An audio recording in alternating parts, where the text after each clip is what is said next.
1 minute is all anyone gets to ask questions, to answer questions. There's no follow-up questions. There's no debate. Today is just a time to get some ideas out there. We are going to be ruthless about cutting people off at 1 minute, so be mindful. And with that rule in place, I'm going to turn this over to Janet to get us started.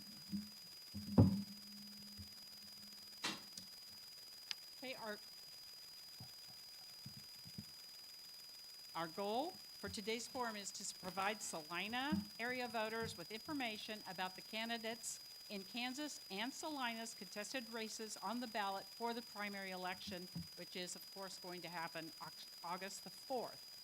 Primary election candidates with us today are in races that appear on the Saline County ballot for the U.S. Senate, the U.S. House of Representatives, the Kansas Governor, Secretary of State, 2 Salina House Districts, 69 and 71st, and Salina County Commission.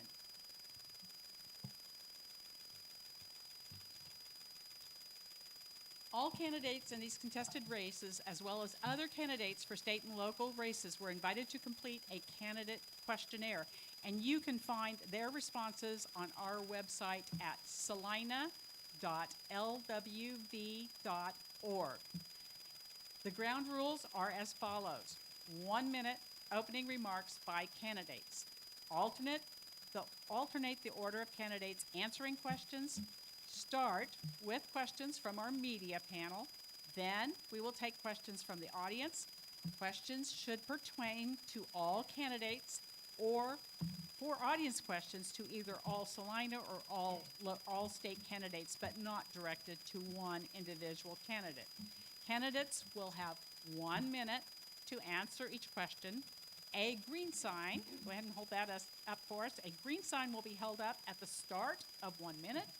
Then a yellow sign will be held up by the timekeeper to indicate that the candidate has 20 seconds left, and the red sign held up to indicate that the candidate should stop speaking and the minute is over, and we will interrupt speakers just to keep our time well used by all participants. After questions from the media and audience, each candidate will have 1 minute for closing comments. Please hold all applause to the end of each section. Hey, hello. All right. We're live. Hi, everyone. I'm Lauren Reinhold. I am a single mom of kids who are now 18 and 24, an attorney of 29 years, and until last year, I was a proud public servant of the Social Security Administration. When DOGE pushed out me and 200,000 other federal employees and broke our agencies last year, what I realized I wanted to do next was continue to serve in my public service capacity. So I am running this race to be your congresswoman because I want to get the federal government back working for people and not corporations. So by focusing on what we have in common, because we have a lot in common throughout this district. We have more in common than we don't. And that's what my platform will focus on, is what we have in common and what we need for our lives. Thank you. Good afternoon. My name is Jason Hart, and we are now switching to the U.S. Senate category. I am running for United States Senate against Roger Marshall. I'm running as a Democrat. I am, like Lauren, an attorney. I'm a former prosecutor of sex crimes. I've been a public servant for all of Kansas for more than 21 plus years. The last 16 years have been in federal service with the U.S. Attorney's Office in Wichita. I'm originally from Dodge City. I grew up in Dodge City. I went to school here in Kansas, both undergrad and law school, and I returned out to my roots out in Dodge City to practice a little bit before getting into public service. Now, the reason why I quit my job in March as a sex crimes prosecutor is manyfold, but one of the reasons is I think our affordability crisis, to get to that, we have to sort the chaos crisis. And sorting the chaos crisis requires having accountability. And as a former prosecutor, that is my platform, is bringing accountability to D.C. where it is sorely needed, and having someone with the backbone show up.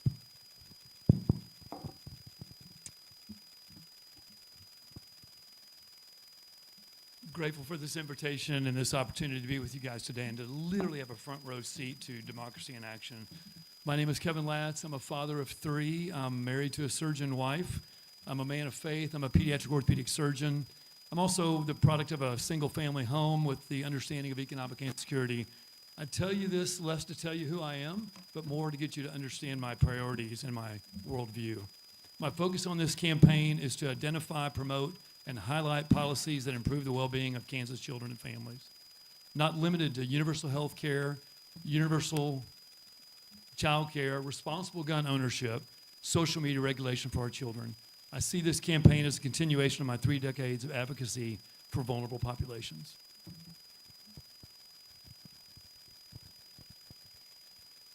Good afternoon, everyone. First off, thank you, Salina League of Women. Oh, I'm sorry. You want me to wait? She got to reset the timer. I tried to get 3 extra seconds. It didn't work. Thank you, Salina, for showing up. Thank you, Salina League of Women Voters, for having us. My name is Eric Murray. I'm running against Roger Marshall for the U.S. Senate. But more than running against Roger, I'm running for a better future.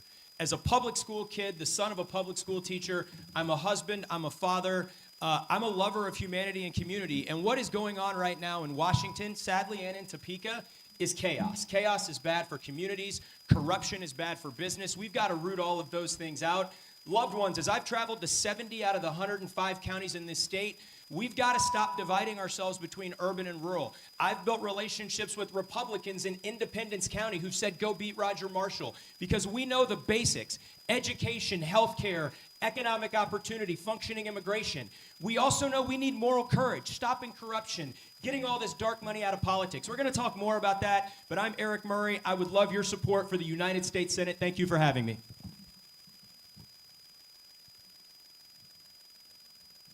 I'm Ann Perelker. I am running for the United States Senate. Like a lot of you, I was upset with my elected officials last year, went to the Oakley Town Hall, went to protest, did all of that, went home to see if I could recall Roger Marshall because I was so mad about the treatment of the people there. He owed us his time that day, and he refused to give it. I am an immigration lawyer married to a naturalized citizen from Mumbai, India, and that is another reason why I felt called to run at this time. I'm also a former educator. I was a history major with a political science minor and a secondary education concentration. I'm licensed to practice law in 3 states, and I renew my law license. I renew my oath to our Constitution every year when I renew my law license. I'm running because I want accountability. I want institutional reform. I want a government that serves us like I was raised to believe it's supposed to do. I am also running because I have 2 children who are 8 and 10 in our public schools, and I cannot leave this world to them the way that it is. So I have to fight. My father died when I was 17, which for me will be in the next 6 years. And I'm not willing to leave it up to anyone else anymore. I've voted the way I was supposed to vote all this time, and I'm not going anywhere. I am fighting like heck for all of us. So thank you so much. And we have one more statement to read out for Sandy Spidell Newman, who could not be here today. So she writes, thank you to the League of Women Voters for hosting this forum and for your commitment. I'm disappointed I can't be with you this afternoon due to a prior commitment, but I'm grateful for the opportunity to share why I'm running to represent Kansas in the United States Senate. I've spent my career bringing people together, solving complex problems, and leading with integrity. I grew up in a Republican family, built my career in a Republican-leaning industry, but have always been a Democrat, and I have learned that lasting solutions come from listening first, respecting different perspectives, and always putting people above politics. My campaign is built around 3 simple priorities: undo the harm, chart a path forward, and eliminate the corruption to restore trust in government. That means strengthening healthcare, supporting public education, standing up for our veterans and farmers, lowering costs for working families, investing in Kansas' future, and holding those in power to ethical standards. This 1-minute rule, it's not easy. And now we get to progress to having our guest panelists pose their questions to the candidates. We'll have the 3 panelists take turns asking first one question of all the candidates in turn. Joyce, would you like to start? And 1 minute question, 1 minute answers, and it's time for Craig to begin since Colin started, and we'll follow that rule. I don't know if we can do 7 answers to the same question, but we're going to try. Agriculture remains Kansas' largest industry. What changes would you advocate for in the next farm bill to better serve Kansas producers considering the staggering input costs they're experiencing due to federal policy and practice? First off, we have to be more consistent throughout our markets. The chaos of destroying our markets for the farmers, destroying the ability for other countries to put their money into us, it's really not working very well because the government ends up handing money back out. That's really not how I see it. Monopolies, not normally a Republican thing to go after, but it's one of those we're going to have to do. Monopolies affect items coming in the door, items going out the door for the farmer, the equipment. It's all an issue everywhere across the board. So we're going to have to take a serious look at how we want to come together to handle farming.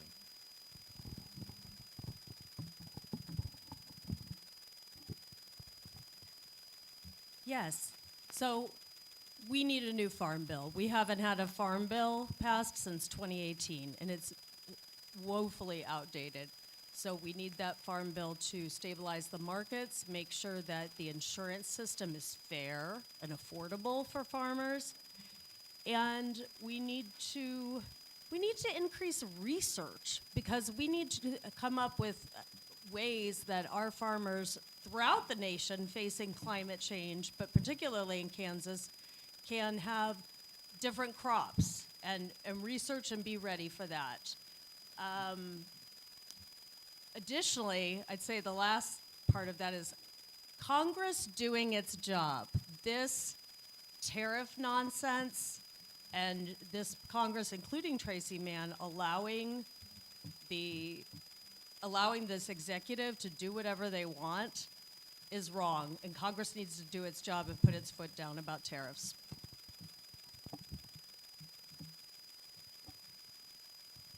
All right. Excuse me. So in order to help farmers and ranchers in their input costs, we have to start, I think, where Lauren left off, which is removing and restricting these incoherent tariffs. We have to get ourselves stabilized internationally so that we're not involved in these conflicts that increase our gas and diesel prices. But then as it relates to the farm bill stuff, we need to be dismantling these vertically integrated markets. Much like we have in healthcare, we also have that in the farm side, where you have folks that are providing the seed, and then they're also the folks that buy the end of the resulting commodity.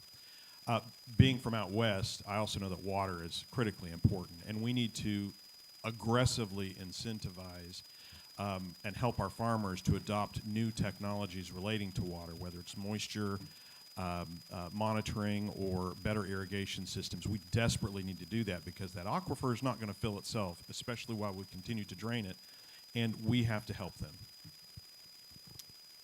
My first job out of college was to work on the 1985 Farm Bill. The fact that we're in 2026 and we don't have the last Farm Bill taxed or finished, and it's still, not being agreed upon is a problem and a sign of dysfunction. With regards to the specific Farm Bill, our crop insurance needs to be relevant to current challenges with essentially climate change, and it needs to also apply to other crops that are less water intensive.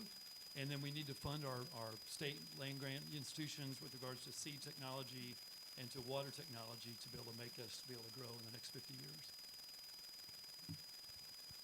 Yeah, Eric Murray here. Here's the reality. I've met with farmers in every corner of the state. We only get a minute to answer this. I think 6 things. First off, in the tariffs are a tax. It's ridiculous what those costs are doing. Second, restore USAID. As much as it helped the world, it helped our farmers. Third, right to repair. You bought the tractor, you should be able to fix it. Fourth, in the monopolization, the fact that John Deere and others are raking our farmers over the coals and these markets are rigged against our own farmers and ranchers, we've got to end that monopolization. Fifth, we've certainly got to make sure we invest in water and water management. We should make low and no interest loans available so that farmers in local control can invest in technologies. And certainly, last but not least, we've got to get back to creating an economy where everybody can win. It's not just for billionaires. It's not just for corporations. And we can do that through tax policy and through smarter federal policy. This incoherent tariffs and chaos and wars is bad for business everywhere. So that's what farmers in every corner of this state have told me. Thank you. So, Ann Perelker again. I agree with a lot of what was said here. The tariffs, obviously, we have to address that. We have to have a market to sell across the world. But for me, one of the biggest issues that we have facing our country right now is monopolies. It's not enforcing our antitrust laws, and it's in fact those mega corporations buying and paying for our politicians. We're watching it across the board. The people that will serve those politicians get the most money, and if we don't send people that will not bow to them and will only serve the people, we will never get our country back, and we will never be a country of, by, and for the people again. So yes, enforce our antitrust laws. That's going to impact every single industry across the board, from healthcare to farming. Farmers don't have a right to repair their equipment because of the technology on there. We are all bound by technology. We live in a subscription nation, and they use planned obsolescence of our tech to make sure that they can squeeze every single penny out of us. And so I will fight the mega corporations that have done this and give this government back to the people. That's how we solve it. Some fantastic answers so far. I'd add just two specific things. The first is year-round E15, which requires negotiation with congresspeople representing large refining states, and that's a negotiation that Tracy Mann isn't equipped or able or willing to do, but would add significant markets for our growers. But the second is restoring domestic food aid. That was an old traditional negotiation that gave urban states a chance to support farm subsidies. They severed that link in the big, beautiful bill, which made it more difficult to continue those subsidies, and also has hurt the food aid that we rely on in some places in Kansas. We should restore that linkage to provide those negotiations a chance to bring that support back.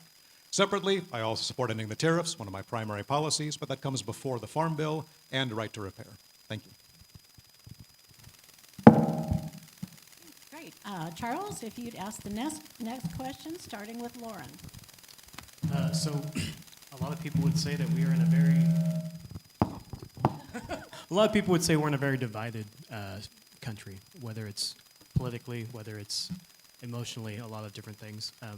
How would each of you, if elected, plan to work with your opposition, the opposition party that you would have to work with, but also potentially the opposition of other branches of government that might come in?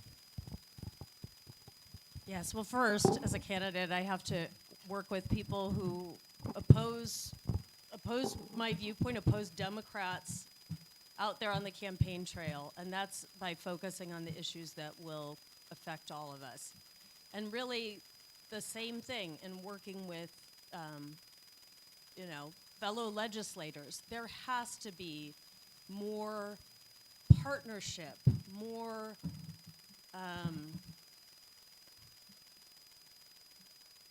getting along, negotiating, relationships that are beyond tearing each other down. And we just have to be humane. We have to be humane negotiators and realize that everyone has their viewpoint for a reason, but get at the heart of the issues and not let all these extraneous issues get in the way. It's the problem is the extraneous issues, the culture wars. And that's how I'll do it. So as a prosecutor of child sex offenders, I frequently would deal with somebody who was in direct opposition to me about issues that were really important and of which they had very strong feelings. I've been doing that line of work for 20 years. So in terms of working with the opposition, I've been doing that. What that means is you don't simply compromise for the sake of moving down the road, because some things are right and some things are wrong. But what you do look at is, well, what are your interests? What are you hoping to achieve, understanding what the facts on the ground are, and what can we reasonably find as a common ground, and let's get there. And if we can't, then we just duke it out. And if it means standing on your toes and you standing on mine, we punch each other in the face, then that's what it is. But it is not a matter of simply compromising for compromisation's sake. That's not really a word, but I'm from Western Kansas. What do we care? But I think we do have to have accountability, and what I hear from Republicans is they feel like their party's been hijacked by some of the extremists, and we have to pull back on that. So Kansas has a proud tradition of legislators that reach across the aisle. And as I remind my kids every day, this dysfunction, this hate, it's a new thing. This is not how we've always been as a country. There's been a tradition of Republicans and Democrats thoughtfully getting together and compromising. That's not impossible. And what we're living in now is not how it's always been. I will tell you, I used to think that my job was to come in and tell people the answer to their problem.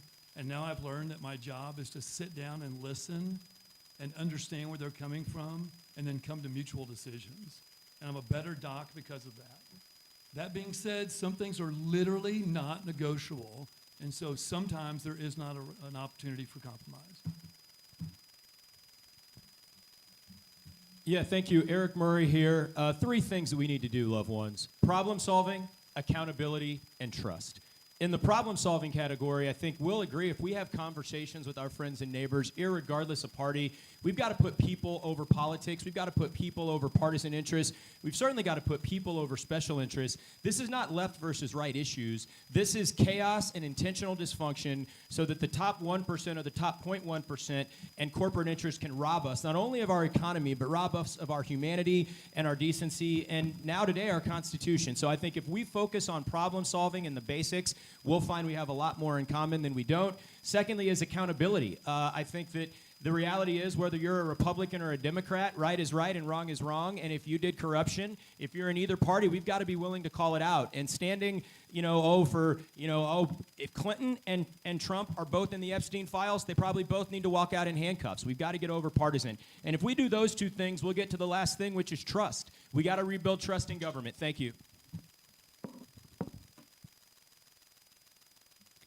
Ann Perelker, and I love this question, but I cannot answer it in a minute. I have been doing this work. It is part of the reason why I felt I had to do it, because I grew up in a conservative family in Pine Bluff, Arkansas, blonde-headed, blue-eyed girl, and I married a man from Mumbai, India, and I grew up Presbyterian, and I'm married to a Hindu, and I have lived a life that affords me the ability to talk to and understand and find common ground with anyone. I even have a Trump supporter who, while she sends me things that I can't stomach right now because she doesn't understand what's going on, she shares my stuff on AI data centers.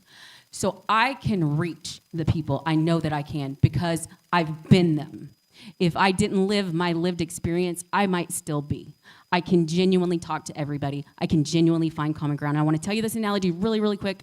My best friend said it. It's like we're all on a boat. The United States of America is a boat, and we got holes in our boat, and instead of working together to plug the holes in our boat, we're arguing over what the guy next to us is wearing. We got to focus on the holes in the boat. My primary opponent said the solution to this is negotiation. She's right about that. Negotiation is what I do, not just as a teacher, but as a consultant for 15 years. Businesses, nonprofits, even diplomatic and military teams from 24 countries around the world have called me in to help them negotiate some of the hardest deals imaginable. And my friends, they do not call on me when the solution is an easy path to yes. They call me in when they cannot see how to get to a yes, and I help them do that deal. That's what I do. That is my expertise, and it's an expertise that's been proven because they don't call me back if I'm not helpful. Negotiation is how we solve this problem, by finding the interests that both sides share. And as a business person, a business professor, I can find that quite easily with Republicans, even on some of these hard issues. Thank you. I would take your opposition term to be that we should not think of it that way. We're not opposing each other. We're running for a race to make sure everybody's in the same boat, talking about the same things, that we're plugging those holes and so forth. Many years ago, when No Labels came out, I was one of the first 100 people to sign up and be a part of that group. They still operate today. They're still a member of Congress where they pull different parties together and do that. But talking about interaction, we got to do interaction. Most of our people do not like to interact with you all because you all may have different comments that we may not like, but that's part of the thing. We've talked about tariffs. We talked about money being out of politics. We talked about term limits. We talked about foreign aid. Those are all things we all agree on to different levels. We need to get together and solve those things right now. Randall Hardy, if you'd ask questions, beginning with Jason.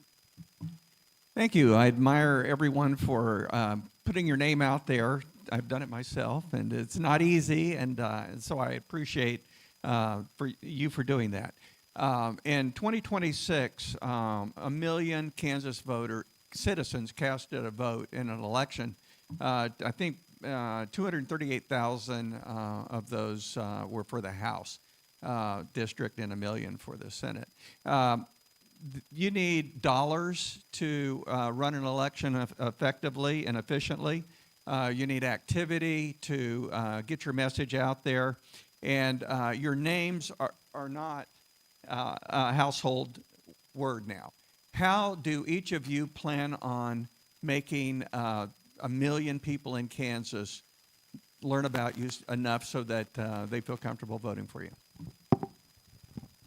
So if you look up Jason Hart in Kansas, you will see countless instances of me prosecuting child pornographers and child sex traffickers and whatnot. So it is, how do you get the word out? Well, you beat the streets. You show up. I've been spending a lot of time in the saddle, getting out to western Kansas, to Baxter Springs in southeast Kansas, up to Oberlin, up in Kansas City. Wherever I can get to, I'm going, because I think it's vitally important to sit down and talk with people. Not talk at people, but talk with them and figure out what their interests are. Having been doing that for 20 plus years, I kind of look at this as like the opposite of jury selection. Instead of getting rid of folks, I want to keep everybody.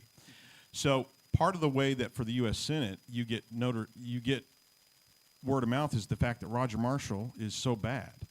And folks are tired of it. And so we want to pick a candidate that's not like Graham Plattner that has skeletons in their closet, and somebody who's worked in federal law enforcement.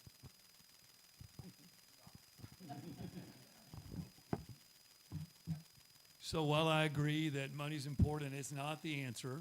The last person that ran against Roger Marshall raised $30 million and lost by 14 points. And so it's not the answer. It's just not. That being said, you've got to get your name out. And so as this group would know, we're driving, we're flying, we're meeting, we're talking all across the state. That's vital. It's vital anyway to know what folks think and what folks care about. And so we're doing that. The fact is now it's easier to do than it was 6, 10, 20 years ago, because everything's out there digitally and everybody knows about you, and I'm filling out a survey a night. And so it is not hard to be informed as a Kansan now, and it's up to us to do our job and to send a message that's appealing to folks. I will also tell you I've done 300 or 400 surgeries a year for the last 30 years, and so I have a number of families who I've touched personally, and I think that word of mouth gets out. Yeah, hi again, Eric Murray. First thing is showing up. We're all running against an incumbent who just doesn't show up, got run out of his own town hall. As you heard, I've been in 70 of the over 105 counties. We're going to try to get to all of them, but we show up every place, everywhere folks want us. Young students have called us saying, hey, we love your campaign, we love your energy. Will you come and talk to us? And that's in Cloud County and Concordia, and we did it, and we brought friends along, several folks on this stage. When you talk about money, we've got to get all this dark money out of politics, but for a kid from Wyandotte County, Kansas, I'm from Kansas City, but I'm not from Johnson County. I am the #1 federal FEC-filed fundraiser in this race. I know there's new folks that have put out press releases, but you go look at the data. 100% of our donations have come from individuals. No PAC money, no special interest money. That means we've got a grassroots campaign. Lastly, we're helping candidates up and down the ballot. We're here working with Sherry Bushell. We're here working with Megan Rico. I can't knock 700,000 doors, but by helping others, we can, and it's the teamwork. Every other candidate talks about themselves. We talk about how we can work together. Thank you for the question, Randall. So I appreciate, oh, wait, am I ready?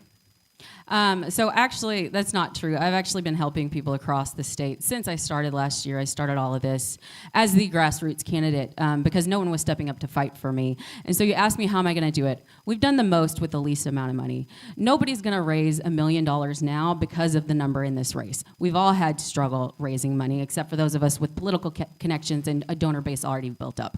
I have gone from a political outsider who didn't know what I was doing and moved this far. Look at us on Facebook, look at us on TikTok, and check out my op-ed in the Kansas City Star this morning. We can get the name recognition because we've got the boots on the ground, because we've got the grassroots community backing, and that is the only way we get our country back, is if we stop sending big money. We say, finally, enough is enough, and we the people come together. I'm not going to do it, but we can do it.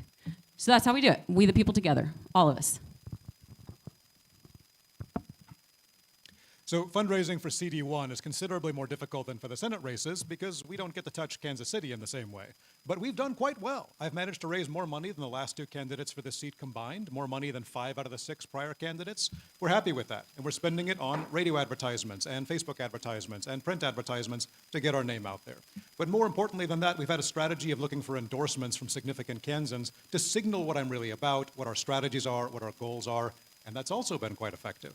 At the event last night, I rattled off a list of half a dozen endorsements, but the short version is Kathleen Sebelius, John Carlin, 3 of the Senate candidates, and a number of other prominent people who give us a chance to show to people who don't know me very well, the people you do know me, and they've endorsed me for this seat, which has been quite effective also in getting our name out there. Thank you. I would talk about money if I had money.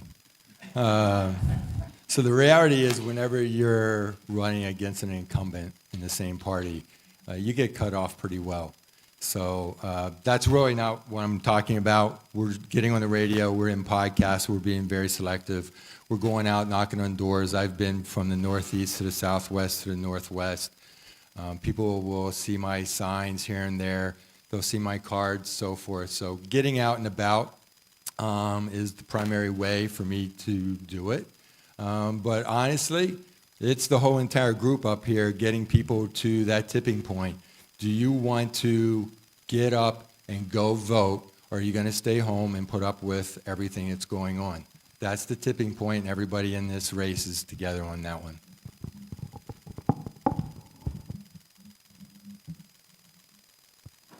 Ready? Okay. So, like everyone said here, there's a formula. It's the money, the exposure, and meeting people. The money, I'm not going to probably raise $1 million.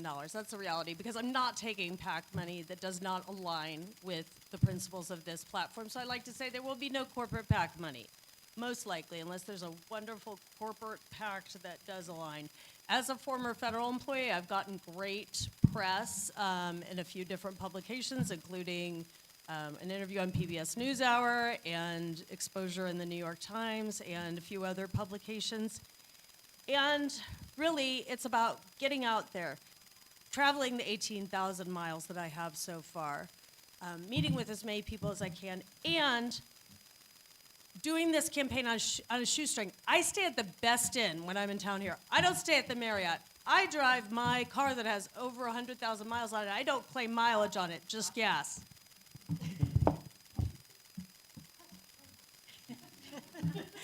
All right, take a breath, and Joyce, if you'd start a new round of questioning with Kevin. So this is a hot topic, and I think many Americans know how we clean up Washington. I'd like to hear your opinion of term limits. So term limits in many areas, right? I would argue that the Supreme Court is probably the most ripe for term limits. The fact that you're appointing the youngest person you can with the most ideological bent that you can to stay there for 4 and 5 decades is clearly ridiculous. In the legislature, it's a little bit more challenging because you want folks with experience, but I think there's a role for that as well. We see folks who are in the hospital that we candidly don't know if they're alive or not, but are still members of Congress right now. And so I think a term limit at the federal level, in the judicial department, and also the legislature makes sense for sure. Yeah, that's an easy one. Eric Murray here. I'm definitely in favor of term limits. Obviously, condolences and prayers to the family of Lindsey Graham, who passed away today. Lindsey's left a complicated legacy, but I think as humans, we all need to acknowledge and pray for his family. But the reality is, on term limits, which is the question, he took over that seat after Strom Thurmond also died in office at 100 years old. 2 men held the same seat for 70 years. Both died in office. That is not good for our democracy. That's not good for representing constituents. That's not good for bringing young people and other communities into the political process. It also does not force our politic to grow. I just did a post on this. The other answer to your question, Randall, is social media, and we've gone viral several ways. We've got more social media followers than any other campaign because we talk about this kind of stuff, but we've got to bring young people into the mix at some point, and I think term limits encourage you to build that bench, and those are the kind of coalitions that we're building. Thank you for the question. So that is part of my platform. That's my biggest thing, is institutional reform that will give this government back to the people. George Washington said they go for limited time and purpose, and when they're done, the American people they can and will be recalled. So yes, we need term limits, and I've already promised a guy in Minneapolis, Kansas, who said he's not going to vote for me, that I won't serve more than 2 terms. And quite frankly, if I can do what I need to do in 1, I will go away at that point. This whole career politician thing, that was never meant to be the way that this government worked. And I'm going to fight that tooth and nail. I'm going to fight for term limits for the legislature, but also for the Supreme Court. I'd like to see 18-year terms rolling, so every 2 years a new one goes in. This was a suggestion from a lady in Lebec County. I always like to give credit, but I can't because it's 1 minute, guys. But yes, to answer your question, I am going to fight for term limits. I'm going to fight like heck for them. Soon after I entered the race, I was recruited by a group called the BAC Caucus, Balance and Accountability, which is a group of reform-minded candidates around the country. And as part of that, one of the things I agreed to was to fight for term limits. In addition to a ban on lobbying after you leave office, so that people aren't doing a short term in Congress and then immediately going into lobbying and staying in a dirty pool. We're trying to clean it up as much as possible. So yes, I have agreed to term limits. I think it's a good idea. I also agree 12-year terms are generally 6 consecutive 2-year terms, I should say, is a good rule, but it should be paired with that moratorium on lobbying because of the revolving door. It's unfortunate term limits are a requirement, but people just don't know when to step away. You know, the money's enticing, the public power is enticing and so forth, and you gotta know when to step away, and term limits is the only way we're gonna get there. I already brought up no labels. That was part of what split that group up early on, because part of us wanted term limits. We fought for term limits, but they didn't want to go public with it because they didn't think they could get enough people to do a constitutional amendment. I think 20 years ago, if we would have started that and started pushing it, we might be there now. So absolutely, term limits are a requirement across the board because people, like I said, just don't know when they hang it up and get other people involved. So my campaign manager and I disagree on this. She's now a remote campaign manager. She's going to love watching this on video. She feels that term limits are a form of getting in the way of people's votes. There's a whole lot of other vote restriction going on. It's not our biggest issue, and I have signed a term limits pledge before she came on as my campaign manager. Too late, but I still agree with it. I think it's the U.S. Term Limits Organization. I'm sorry, I don't know the exact organization, but it is on my Facebook page. And so I think that, the standard they had was 6 years in the House of Representatives, 12 years in the Senate. And here's the deal. If you do 6 years in the House, you could go do something else. You can serve in another way. There's plenty of places to serve in our government, either as an appointed, elected official, or just a regular old civil servant. So having been in the federal system for 16 plus years, I feel very strongly about term limits in the affirmative. My view is that we have 8 years for a president. We should probably have 10 years for the House, which would be 5 consecutive terms, or 12 years for the Senate, which would be 2 terms. I'm with Ann. If I can't do what I need to do in 1, then vote me out, because my skill set is relevant to right now in removing the chaos. It may be that somebody like Lauren or Colin would be more relevant down the road.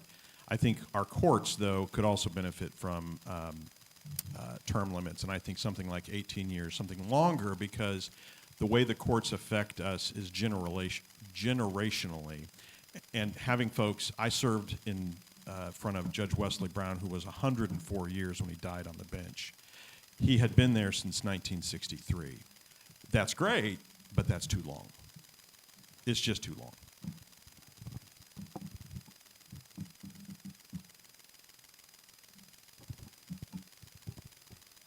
Charles, are you ready with your second question, starting with Eric? So if you're elected, all of you will be a member of either 100 or 435. That is one branch of government. We have 2 other branches of government. There are supposed to be checks and balances between these branches. what is the best way that one member of a larger organization, larger group of people can effectively impact how those checks and balances are run? Yeah, so the good news is, as a United States Senator, each state only has 2. I want to remind you that Roger Marshall's up, and thank you, Charles, but we will win that seat this year. Moran's seat is also up in 2 years, and I think Kansas has an opportunity to drive real change. Once we get to Washington, as a U.S. Senator, it is your job to hold the administration accountable. We should be, whether we've got a majority or not in my party, we should be building investigations and dossiers. We also need to be making sure that we fight everywhere we can on committee assignments and appropriations to make sure that we are not participating in any of this corruption and carnage that is there. We are going to have to work with other U.S. senators in my case, and I think we're fortunate. We know how close the Senate is right now, 53-47. As we talk about Kansas, the reality is that there are 2 or 3 other seats that need to flip, but it is likely on election night that we will be looking at Kansas as potentially that 51st seat. And when I get there, we're going to fight like hell to hold this administration accountable and make sure that we get it back to working for the American people. And so I think that's the beauty of being in the United States Senate. So I've worked with adversarials throughout my law career, and there's a time to work together and there's a time to fight. And when it's appropriate to work together, I will work together, and when it's time to fight, I will fight. But what I can promise you is this: I will not answer to anyone in the party. I will not answer to a corporation. I will not answer to anyone who is not a Kansas citizen, because that is who I am offering to represent. As a lawyer, I can't make guarantees in an outcome ever, and I won't do it as a politician either, because I do not believe in making promises that I can't keep. But what I can do is I can tell the whole truth to the people of Kansas, and when the people know the whole truth, they will go after their representatives to make sure that they're held accountable and doing what they need to be done. So that's what I can promise. I can promise you truth. I promise you integrity. I promise you that I will follow the rules of ethics that I think that the Congress people should already have to have, because most of us have rules in our professions that we have to follow. I know I do as a lawyer, and I intend to uphold those as a congressman. Accountability is one of our primary planks on our platform, and you can find it on our yard signs, which are available for free right outside. They're lovely. Thank you very much. And it's something I've got a lot of experience with. Before I was a professional negotiator, I was a trial lawyer, and I handled a lot of criminal cases, immigration cases, pro bono cases, things like that. But our primary practice was suing banks and hedge funds for fraud and holding them accountable. Holding powerful institutions accountable is something I have many years of experience with, but the primary thing it requires is the will to do it, the intent to do it, and to sacrifice political capital for it, which is why we're putting it right out there as one of our primary issues and making sure that when you see the name Colin McRoberts, you see accountability right under it, because that is what we stand for, it's what we're pledging ourselves to, because it's what we need as a people. Thank you. To effectively make an impact is not what we're doing right now. We're lockstep with the Republican Party or the Democratic Party. All the sound bites come out the same. Everybody holds the same press conferences and waves the right flags and all those things. But we are in a very rare opportunity where a handful of people that are willing to stand up in Congress can make a difference. Every vote comes down to a handful of people going one way or the other way. And you have to be brave, because you can see, like the one gentleman in Kentucky, he lost his primary because he didn't bow to the Republican Party, and he got tossed.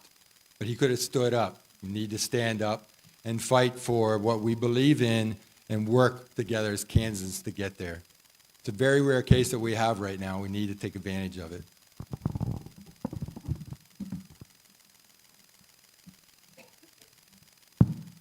When Congress passes a law and it's signed by the president, or Congress appropriates money and that's signed by the president, that's what's supposed to happen and how the money should be spent. And this Congress has allowed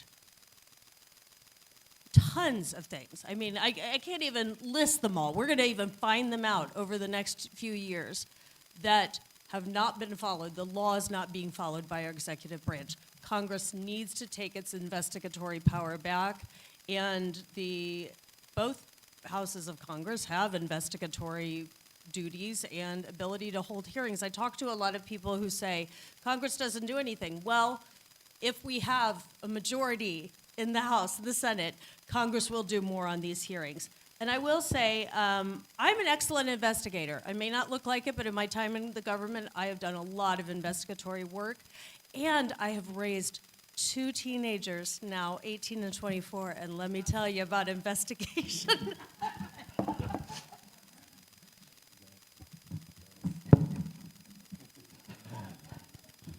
I got a 14 and a 9-year-old at home, so yeah. So to me, the best way to impact checks and balances is what I talked about earlier, is accountability. And Congress, and specifically the Senate, is where we saw the Watergate hearings happen, where you had a skilled trial attorney conduct public exposure of corruption. That's what I want to go do, and I have a specific and unique skill set for that. So when you talk about what impact happens when Kansas selects a prosecutor of pedophiles to go as the U.S. Senator, when they haven't done a Democrat in 90-some years, that's a significant message and a shot across the bow, and it changes the narrative. I'm also a candidate that I quit my job standing on principles of what is right and defending the Constitution. So that's what I'm going to go do, not because the party wants me to and not because a president wants me to, but because the people I represent expect it of me. So Article 1 gives the primary responsibilities to the legislative branch. Article 2 is the executive branch. That's how our founders set it up, was that the legislative branch would be the more powerful of the two. And so when we flip the House and when we flip the Senate, that is the opportunity to then have that go back, legislative branch go back and claw back the responsibilities and hold the executive branch responsible. I also think it's important not to follow lockstep with your party leadership. There will be times, I'm certain, where I will not follow the majority leader's guidance or recommendations. And so I think that independence is important too, to restore that accountability.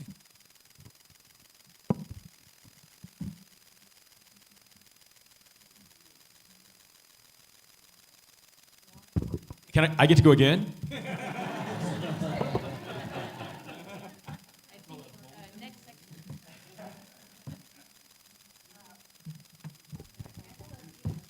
All right. Congratulations, you've been elected. All of you have been elected. And so my question as regards to you go to Washington, you sit behind your desk for the first time, and you say, well, how do I be a senator or how do I be a representative, which is pretty common. But what I would like to know is what would your relationship and visibility be with the citizens of Kansas once you're sitting in behind that desk in Washington? So, great question, because we're all upset that they don't care about us until it's time for a vote. I want to have a campaign chair in every single county. I want to maintain that person once I'm there so that every single county has a direct line to get to me. I am also committed to coming back and holding at least quarterly conventions for everybody, so 4 in a year, to the extent that I possibly can. I'd love to do it more. I do virtual town halls every Thursday at 6, unless I have another event scheduled, so that's something that I would like to maintain as well. I'm very available on social media. We have a Discord, which some people might not know what it is, but the young people are on the Discord. Yeah, I mean, I'll be honest with you, I don't really want to live in D.C. My husband's like, oh God, if you win, you're going to be so miserable. And it's true. I don't look forward to that. That is not what I wanted to do with my life. I had a solo immigration firm, and I was raising my babies around that schedule. And I'm pretty content like that. But I just can't leave this world for someone else to do it. So I will absolutely only answer to the people of Kansas ever. So one of the first things I did as a candidate was a tour of chambers of commerce across the district. And Democrats and Republicans in those positions would tell me, you know who's great? Jerry Moran. Democrats don't like the way he votes, but they appreciate that he answers the phone if you call with a problem, and he does the other part of the job well. Nobody, Democrat or Republican, had a good word to say about Tracy Mann or Roger Marshall, because they don't show up, and they don't do that part of the job. And so one thing we all have in common on this stage is, even Craig is the Republican here, we all have an obligation to repair the damage that's been done to the relationship between the federal delegation and the people of the state of Kansas who have not been served by either Tracy Mann or Roger Marshall. That's it. We have different ways of doing it, but everybody on this stage is going to show up in a way those Republicans have not, because they have safe seats. They take this place for granted. They see no need to show up or answer questions. We will never be able to take this seat for granted. We will have to perform. That competitive necessity will put us in those places to answer questions like this. Thank you very much. So I agree with both of them. Interacting with the people is absolutely critical. Taking phone calls, getting out to the public, and so forth. I had the luxury of actually going to Washington, D.C. almost every year. Where I grew up in Pennsylvania was very close. My one son and I would make a routine trip to the D.C. and so forth. So being there is not going to be new. The newness part is getting out, interacting. You got to walk down to the different offices. You got to walk to the different departments. You got to make the phone calls. You got to put the time and the effort into it. You can't just send an email. You can't just send a text. You actually got to show up in person, get there, knock on doors, just like you were getting to people to vote for you, and get interactive with them also. That's what it's going to take, and I'm up for the challenge. Thank you. It's my understanding that Tracy Mann has not held a town hall since March 2025. That is unacceptable. Showing up to private meetings and then publicizing them like they're town halls, that's all he's done in the last nearly year and a half. Unacceptable. So having regular town halls, virtual and live, meeting with the constituents as much as possible, I am committed to that wholly. Currently, Tracy Mann has 2 offices, one in Dodge City, one in Manhattan. People in those towns tell me that they don't see much activity going on in those offices. So offices need to be staffed, open to the public, welcoming the public always. And so I don't know, our team has talked a lot about where the offices should be, 1 or 2 offices. And I'm not clear on that. Salina might be the place, but we are committed to having some sort of mobile or pop-up office system. It's my understanding Jerry Moran used to go around in a bus. So one of the nice things about my campaign, and folks have commented on this, chairs have commented on this, that if you call Jason, you get Jason. It is not that you call and you get, my chief of staff, Matt. The reason why this is important, this is because for me, I've learned in a long period of time in public service that people want to deal with you. When the victim calls, they don't want to talk to my legal assistant, they want to talk with me. And so I've made myself available. I think that's imperative for our senators and our representatives, but specifically as senators. We need to have regularly located offices that are accessible. They need to be staffed. And I, as a senator, need to spend my 4 days in D.C., but then make a plan to come back here to Kansas, where my wife and kids will still be, because they ain't going to go to D.C., and make sure that I get out to those offices on a regular rotation that's public, and so people can actually meet with me and call me and show up and talk with me. And if you're doing that, you don't end up having to raise money in campaign later because you've been doing it all along. So the first thing I'm going to do is actually live in Kansas. I do think there's a balance. One of the problems is that our senators don't know each other. And so sometime in D.C., I was there a long time ago, but these guys knew each other, and even if they didn't agree, they knew each other, and they could come to compromise. And so I think there is a balance there. That being said, I plan to have, be in person back home, having monthly town halls, in person, virtual. I also think there's a role for civic education and holding meetings in Washington, D.C. with young adults, because our civics education, our civics knowledge is significantly lacking. Yeah, so Charles said, if you win. I appreciate that energy, Randall, that you started your question with when you win. But I think energy is the first answer. I'm 44 years old. My daughter and I have been all over every single corner of this state. We show up when people ask. When they don't, we show up and say, hey, can we meet with you? So I think the fact that we've been in 70 counties already and we're doing that work is the greatest predictor of what you will do. I love it. My wife says, you're crazy. How do you literally put 25,000 miles on that truck, meeting with with people in every corner of this state. But if you can't tell, I love people. I love problem solving. I do it for a living. I build things for a living. I build affordable housing and EV charging infrastructure using a thing called opportunity zones. I've been in every county looking at, hey, how can we use the one decent policy that's in the OBBBA to help your county? And that's the kind of work that I want to continue to do coming back to Kansas. And lastly, again, I'm 44 years old. I don't even like Florida, right? So the reality is I'll be here in Kansas doing the work as we always have. My kids still go to the same high school that I graduated from 25 years ago, that my mom graduated from in 1967. So we're not going anywhere. Okay, thank you. We will go ahead, give our candidates a hand.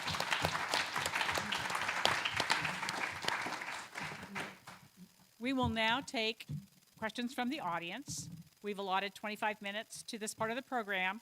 To do this, however, and to be fair to all who want to ask questions, we need everyone's cooperation in limiting your question to 1 minute or less, no exceptions. So please think about how you ask your question with the fewest possible words. Ask succinct questions, not making statements or opinions.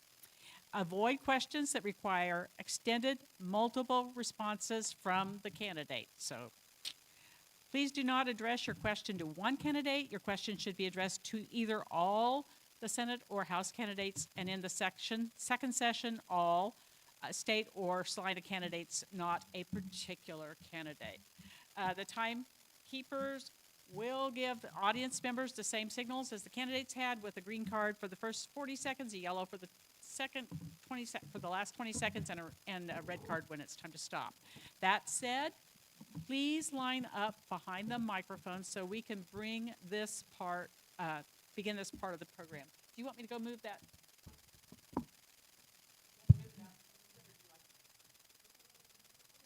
Seems fun. First of all, thank you so much, all of you, for your time, diligence. It is sincerely appreciated. Your recognition of the problem is great, and your energy is very much appreciated. My question is that we have an executive branch that's destroying the country. We have a Congress that's allowing it. But probably the worst threat is the so-called Supreme Court. So will you commit to restructuring the Supreme Court? And if so, what would be your first step to restore those constitutional rights? And most importantly, how could that be done, to follow on Charles's question, as one member of Congress? I'll go first, if that's all right. Yes, because that's where we're at. Top of the order is called, right? Great. So I strongly support reforms to the structure of the Supreme Court. This will take a constitutional amendment. The particular form that I like would be letting each president in their term, whether it's one or two, appoint one justice. As you build a much larger Supreme Court over time, but only the 9 most recent justices actually vote on cases, and the rest are sort of an emeritus branch to stick around and fill vacancies or ride the circuits, things like that. You wind up with a much more stable system. When Ginsburg died in the bench, that was a constitutional crisis for the country. And there's one thing we should be able to say about the American government is that the death of a single person should never be a crisis for us, because we should have a stable system as opposed to individuals who are that critical to it. And this would have prevented that kind of reliance. This will not happen in 2 years. This is a long-term project. But we take a step on that by advocating for a rational bipartisan system, starting to build that, and talking about it in office to build the support that'll take, 3, 4, 5 cycles to actually get to accomplish. Thank you. Yeah, this is, again, going back to people don't know when to stop and step aside. I would say both Democrats and Republicans over the years have not known when to get off the bench. It's a very difficult subject just to say, hey, let's redo it because we don't like who's on there. I'm not going to say I'm a fan, but at the same time, this is an institution that is very much part of our country, and we need to have serious discussions about it going forward. So it's my understanding that Congress can increase the size of the Supreme Court and has done so in the past, changed the size of the Supreme Court. And I think the reason they haven't so far or in a long, long time, is it looks politically fraught. So I would suggest that any initiative to change the size of it be staggered over time, over a number of years, because then it could potentially be in different administrations. I guess you'd have to keep the numbers odd. So I've thought about this some, for sure, and I think that there needs to be a creative solution like that, but increase the size so that we can match the number of circuits that we have, because we're well under that. Federal circuits. And I do support term limits of some sort. I don't know if it should be an age limit or a term limit, but I made a note earlier about term limits with the Supreme Court and didn't get to this part of in the answer about the general term limits question, but about 10 Time's up. years sounds right. So in terms of restructuring the Supreme Court, I've had cases go to the Supreme Court. So this is a issue that's uniquely relevant to my experience. First off, they have to have ethics. They have to have a code of ethics. They don't, they need one. There needs to be term limits like we've talked about. I'm with Lauren that it would make sense for the number of justices to actually reflect the number of circuits that we have in the United States, which I believe is 13 if my memory serves. That will also promote geographic diversity in our Supreme Court. What we also need to have is educational diversity. So instead of having the same couple of law schools that promote a singular path of thought, is that we have jurists that are from different law schools, from different paths of thought. These are some simple things, but they would actually do a long way to course correcting some of the things that we have. So I'd propose term limits. 16 to 18 years seems reasonable. That'd allow every president to appoint at least one justice. I think having the same ethics rules that every other federal court has seems like a no-brainer as well. I'm not against expanding to 11 or 13, but if you don't do the first two, the value of adding more without having term limits and without having ethics reform doesn't seem to make much sense. Yeah, so two-part question. First part was, what do we do with the Supreme Court? Second part was, as a U.S. Senator, how do you get it done? On the first part, we absolutely need reform. Supreme Court needs to sign up for a code of ethics that is enforceable. We certainly, those of us that care about the depoliticization of the court and the fact that we can't have it yo-yo back and forth from administration to administration, we are going to need to explore ways to get that court to 13, whether it's because there's 13 circuits and you match the workload that happens at the court. Remember back in the day, it was, I sent him a letter, and if he doesn't respond to that letter in a month, I'll send him another letter. The amount of cases and the speed at which things happen now, in order to be fair to the court, we need more jurists there. How do we get it done? None of us have held elected office, but I have worked, as you've heard, in my policy work with several U.S. senators. We had a discussion on this in November. I serve on Cory Booker's National Finance Committee. Senator Booker, Mark Kelly, who is, again, a rule of law, a good senator, a service veteran to this country. We've sat down and talked about these issues. We're going to have to build consensus, and I've got the relationships to do that. So I agree with, I think there are some great ideas up here. I'm not sold on expanding the Supreme Court, and that's mainly because we have a lot of children in office right now, and if we do that, it's going to be, oh, well, now we're going to expand it. Oh, well, now we're going to expand it. Oh, well, now we're going to expand it. So first, let's vote out the children. I do want to see reforms for the Supreme Court. What's going on right now is abhorrent. As a member of the judiciary, as an attorney, I am not supposed to say bad things about the Supreme Court, but y'all, this is messed up. We have to do something about it, but the only way we're ever going to do it is if we educate the public about what is happening and what needs to be done. They have the whole truth, and then they vote accordingly. If we keep sending people who are part of this mess, who have these vendettas against each other, who are more worried about getting back at so-and-so that didn't vote for a bill that they wanted passed than they are serving the American people, we're never going to get out of this. So that's what I think we have to do, is actually send public servants back in. Time's up. Next question, we'll be starting with Craig Musser. Okay.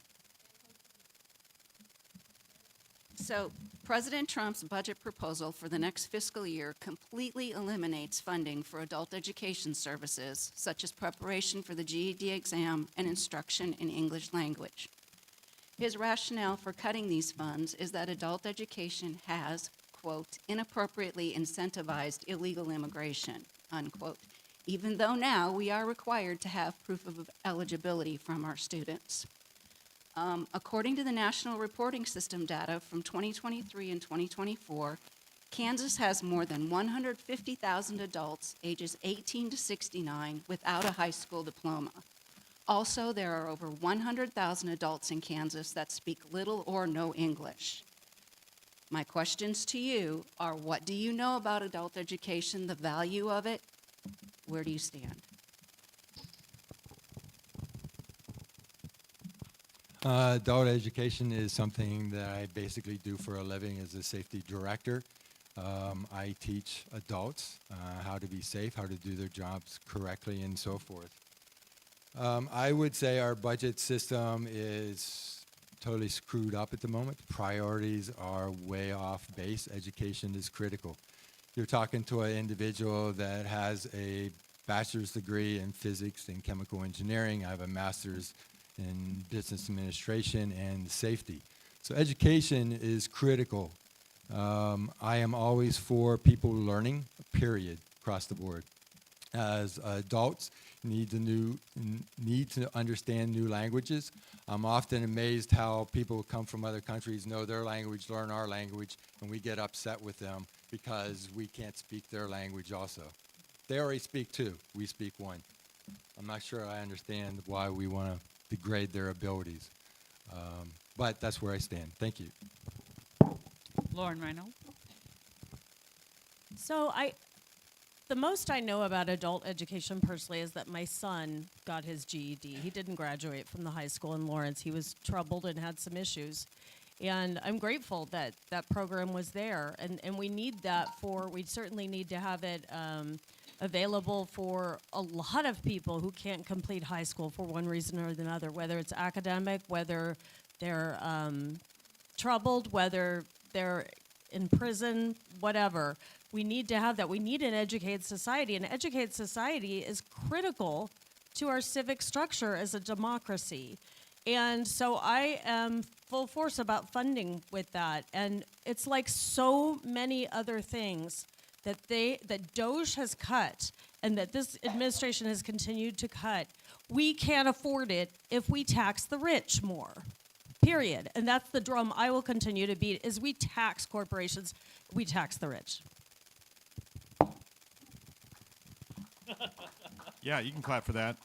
I'm actually going to remind you to hold your applause. We can spend 30 seconds of my minute on clapping for that. But so in terms of adult education, I think any form of education, whether it's our kids or adults, has a bigger return on investment. Personally, my experience has been in the cases I dealt with, what I would frequently see is, the defense side dealing with offenders. One of the things they'd often do is get their offenders their GED or their high school equivalency in order for them to be productive. And that was oftentimes one of the best indicators of that person exiting the criminal justice system and not returning to it. And that's simply because education gives you opportunity, and opportunity gives you skin in the game. And if you got skin in the game, you play by the rules. And so this is why you would cut this, is just to create more chaos, which is on brand for this administration, but it's still the wrong thing to do. Yeah, I'm reminded that your budget in your home or at the federal level is a reflection of your morals. I was with the Garden City Community College president this week, who told me flat out that he'd lost all his funding for ESL, for citizenship classes, and for GED education. And by the way, he's also lost his Pell Grant funding as well. So what we're doing is making less productive citizens by cutting this funding. It's asinine. And so obviously restoring Pell Grants, restore funding for adult education is a no-brainer and a moral necessity. Yeah, I agree. Eric Murray here. I come from a family of educators. I sit before you today because of the public school education that I received. And education is the key to economic opportunity. And as Jason so rightly pointed out, economic opportunity is the key to everything else. So I've had this discussion with fiscal conservatives, you name it. The ROI on investing in education and healthcare is greater than anything else we could be investing in. It is crazy to me that we are not investing in it. And it is in all forms, whether that's special education, basic education, college prep, trade school, and certainly adult education.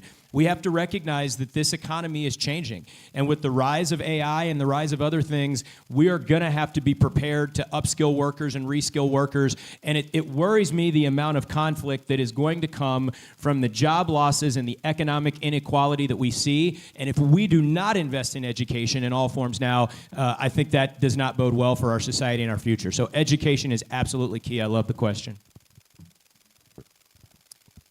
So, really, again, impossible to answer this in 1 minute, but former educator and immigration lawyer, I will tell you that it is not illegal immigrants that are coming in to try to get an education, but they do want their children to be educated, and as those children are growing up in our societies, and we know Plyler v. Doe told us that they are entitled to education in this country, and they should be. We want an educated society. When the prairies were settled, the first person that they hired for the community was a teacher because they knew how important education is. And I will tell you that we have a gap. Our public education has failed our children. I'm watching it with my own children. I'm watching it while I see children from other countries come here, and they are so far ahead of our kids. And so I've heard from teachers ever since No Child Left Behind, we have been failing them. So we've got to somehow make that up if we're going to compete in a global society, if we're going to give opportunity to the people in our country, we've got to have a program for them to get them educated as well. I am a professional educator. My wife is a professional educator. Her mother, who lives with us, is a professional educator. I am a fierce and uncompromising advocate for education. Now, most of my students are college kids and graduate students who've had a lot of academic success, but what I've learned from them is that there is no level of education that's appropriate for everyone, and there is no path to that success that's appropriate for everyone. So our job in public service is to make sure there is a strong and stable system that gives people a choice and a chance to find the path that works for them. And I am angry when I see that disabled. So again, this comes back to the willpower, the will and the intent to do something about it. You will not find a candidate who is a stronger advocate of that than I am. Okay, for those that know me, I'm Liz. I work with Colin. To be extremely clear, I am just reading this question word for word on behalf of someone else and just assisting a kind gentleman. Okay. I was pro-term limits for decades. I researched when they have been implemented and learned that corruption and governing were actually worse. This is referring to legislatures. Would you consider changing your position? And again, I work with him, but this was not his question.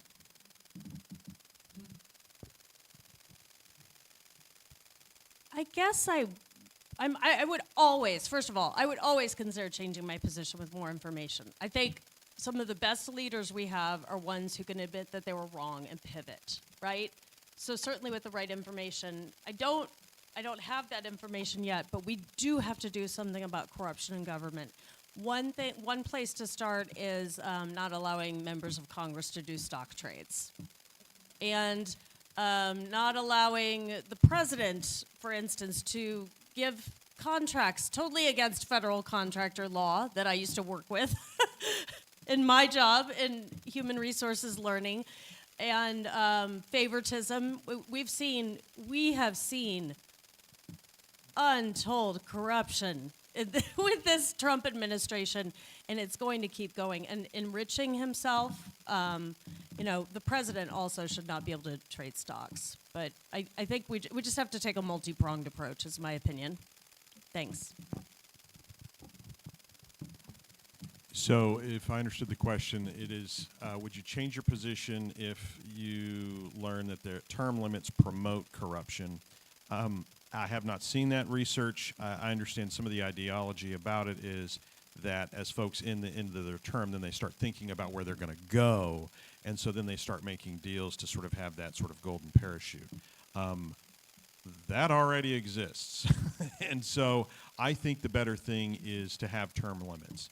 I think, as Lauren said, having bans on insider trading, also exposing the corruption of these things, having codes of ethics for different branches of government would also be useful. But at the end of the day, I don't think term limits are going to promote more corruption than what we already have, which is a considerable amount, and we're stuck with it. And so term limits would actually reduce the amount of corruption we're currently dealing with. Yeah, I'm always willing to change my mind based on data and research. I think that's much more likely at the state level where there's less resources than the federal level, personally. I do think there might be some downside to term limits, but I will tell you that those downsides are outweighed by the opportunity for rejuvenation and younger folks, younger ideas moving into the system.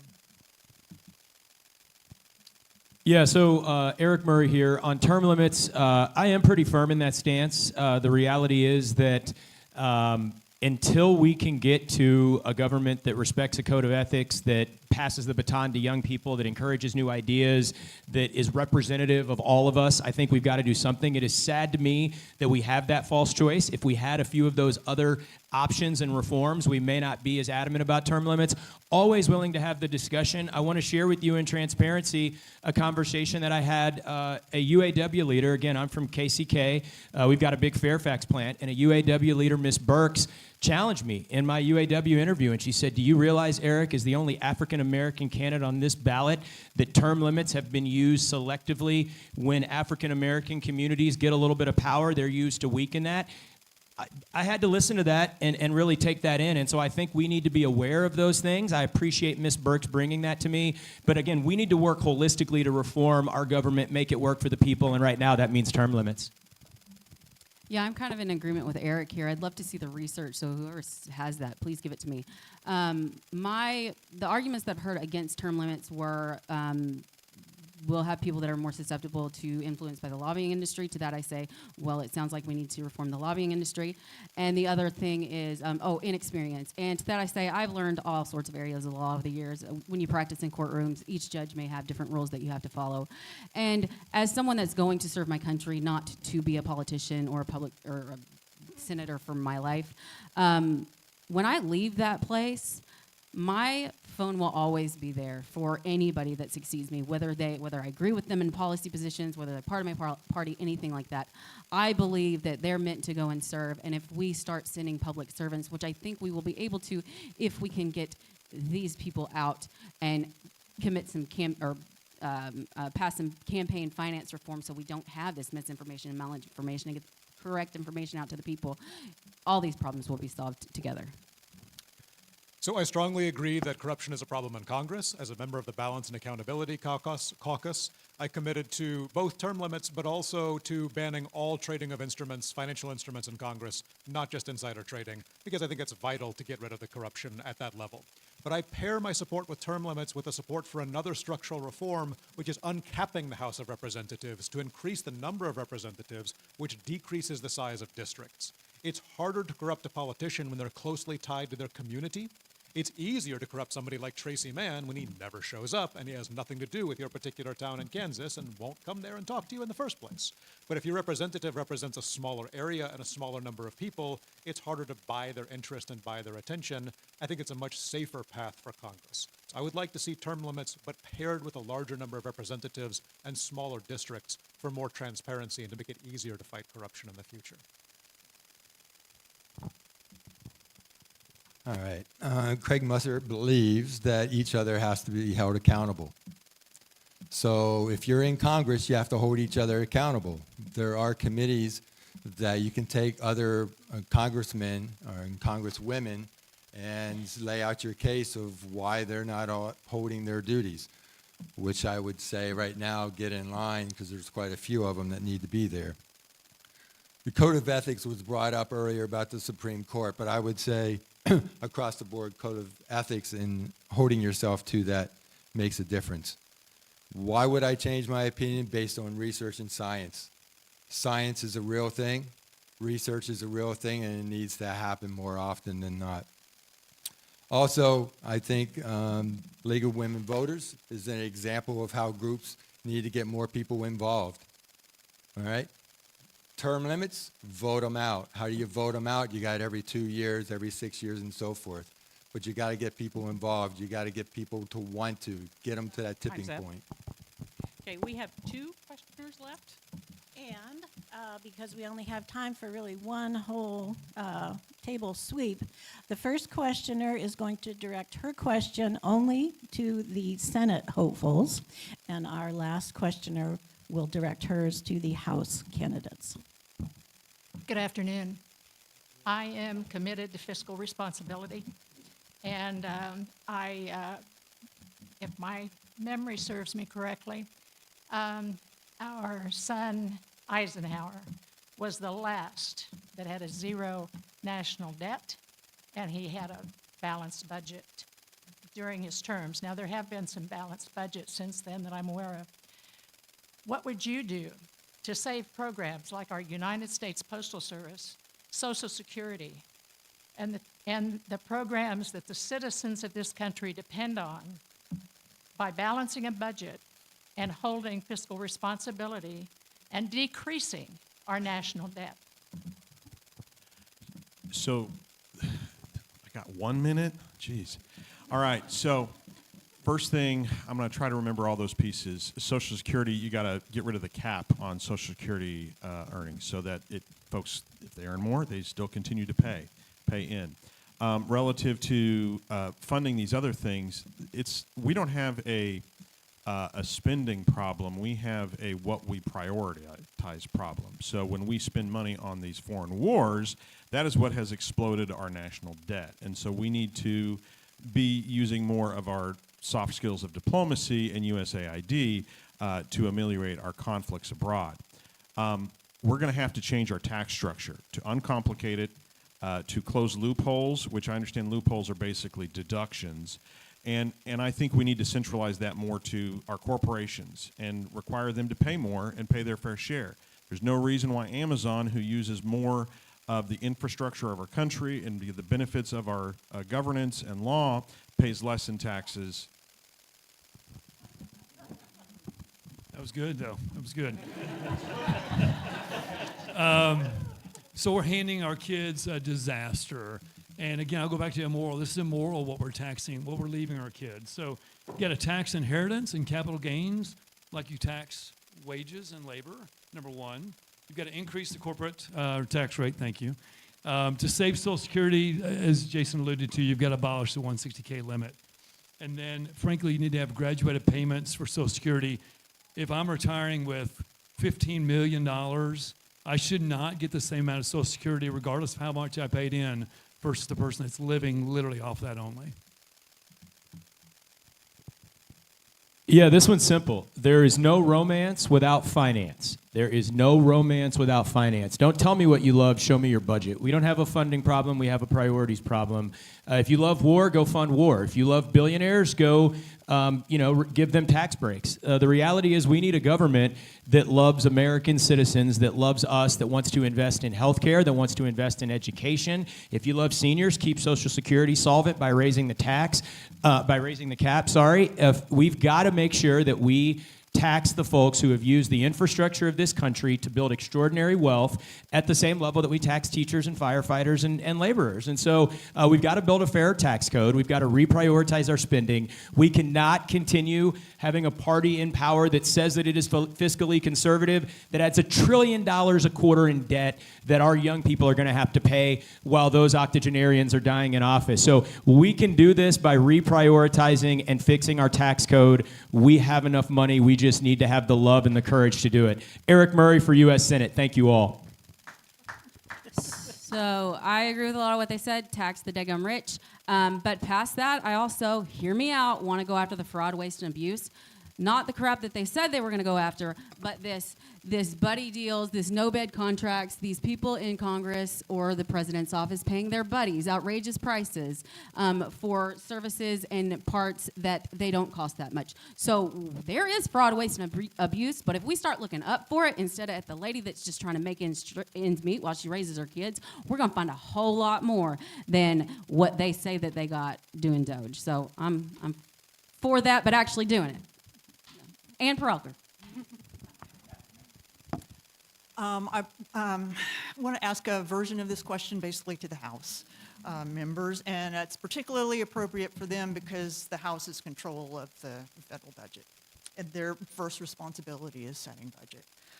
But as has been asked here in the previous question, our national debt is out of control. A bigger and bigger chunk of the federal budget right now is going to pay just the interest payments on the national debt. We're heading for a financial cliff because of that. And I just want to remind everyone that over the last 25 years, we've put 3 wars now on the credit card, a big bank bailout on the credit card, COVID relief payments on the credit card, infrastructure on the credit card, and at the same time gave 3 huge tax cuts. So how would you folks in the House propose to close this gap? The Senate candidates gave excellent answers. I don't want to repeat what they already said, so I'll add something that is not often talked about, but should be a priority, and it's not often popular, but we say what's true and what's right, not just what's popular. We should be increasing funding for tax enforcement at the IRS. Tax cheating is at an all-time high, and it is under-enforced because the IRS is not able to enforce it. It does not have the computers or the personnel to make sure that people are paying what they owe, and I guarantee you that cheating is not evenly distributed along the income spectrum. It is much easier to cheat if you can afford a decent accountant and especially a good lawyer. As a good lawyer, I've seen my fair share of it. We should be enforcing tax liabilities because that's one way to increase tax receipts without changing tax rates, which is politically difficult. On top of that, you're absolutely right about foreign wars. I've been doing a series of videos about the terrible negotiations being done in Iran right now, and I'm adding they are incredibly expensive negotiations because we lost that unnecessary war, and it is going to be paid for by our children. It's obscene. And so between shutting down some of that unnecessary spending and also enforcing those liabilities. And here I thought I wasn't going to be able to answer a question about the national debt. So thank you for throwing that out there. The national debt is on my platform. It is outrageous to think how much money we spend just on interest. You take that interest rate and you put it towards the people of the U.S., Kansans, and so forth, and we're going to get something done. So just looking at this, we have eliminated attorney generals. What auditor generals, what our generals do, they go find fraud. We've eliminated them. The IRS, my proposal is you simplify the tax code. I mean simplify the tax code way down so you eliminate the ability to have fraud. Corporations, 21%, they actually pay 9 to 12%. That goes for people too. So we need to take a look at the IRS and our tax code and get it under control. That'll help us get the budget where it needs to be. I think I just heard our Republican opponent say tax the rich more, and I love that because that's what needs to happen. But, you know, tax rates used to be so much higher for corporations. They didn't used to have CEOs making 250 times or more what the average worker makes. We need to get control of that. The gap between rich and poor has gotten outrageous. And Colin is right that the IRS is understaffed, just like DOJ has starved so many agencies. They starved the IRS, and I think the staffing cut was like 25% at least. Now they're rehiring them back, of course, because that makes so much sense. But we need to tax the rich. Then we can pay for more. And as far as like crazy spending on reflecting pools and wars and, you know, whatever, Congress, take your power back and put your foot down and stop that spending. Great. Thank you, everyone, for participating in this civil discourse. Now we will have one last session on 1-minute closing remarks from each candidate. And I think we need to start with Kevin. Thank you, guys. This is awesome. I am blessed to continue my work as my day job throughout this campaign. And my clinic time and my OR time allows me the opportunity to remain connected to the everyday challenges of y'all and Kansas families. Worrying about how to make ends meet, worrying about the safety and opportunities for their kids, and worrying about where we're headed as a country. I recently heard David Brooks say that when picking a candidate, you should think of 3 things in this order of importance: the character of the candidate, the judgment of the candidate, and whether that candidate aligns with your views. I've grown to, frankly, really admire the other folks in this race, particularly the ones at this table. They're good folks, and they'd all be better than Roger Marshall, quite frankly. But I believe my lifetime of advocacy and my skill set uniquely qualifies me to best represent y'all, and I'd appreciate your vote. Thanks. Yeah, I want to talk about three things as we close. Showing up, electability, and teamwork. First off, thank all of you for showing up. I really appreciate you being here. Thank you, Salina League of Women Voters, for hosting. Secondly, when I give Ann this mic, I've got to run out of here because I promised to show up in Wichita in 20 minutes, and good luck with that. Electability. We continue to tell ourselves, and we didn't learn our lessons in 24, that just because we want to beat Roger Marshall, that we've got to find the least controversial, the most moderate, the this, that, and the other. People want change. This president was elected because people want change. He just re-rigged the system for Don Jr., didn't change it. And this idea of electability, Trump's approval rating is 30%, Biden's approval rating is 30%, Barack Obama's at like 57%. So when folks tell me that I am not electable, I take that personally. I show up everywhere and I'm electable, and here's how. The last part is teamwork. She reminded me that you guys wanted the first word. And so we are going to start with the opening remarks. I'm going to start at this end of the table, so Miranda, you're going to be first. And you have 1 minute. Okay, good afternoon. Thank you, everybody, for being here. My name is Miranda Bachman, and I'm running for Kansas House District 69 because I refuse to accept politics that ask ordinary people to carry the cost of broken systems. For 20 years, I've been a CNA. I've seen people ration medicine, parents work 2 jobs and still fall behind, and families that do everything only to keep losing ground. Then I became an organizer in this community, and I learned something very powerful, that when governments fail, people organize. We build networks, and we fight. And we shouldn't have to fight this hard to demand better. I'm running not to preserve this system, but I'm running to organize inside it, because real change doesn't come from waiting. It comes from people who are willing to challenge power and rewrite the rules. Government should work for working families and not just with those with money or the right connections. We don't have to accept rising costs or inaccessible child care or health care that leaves families one emergency away from a disaster.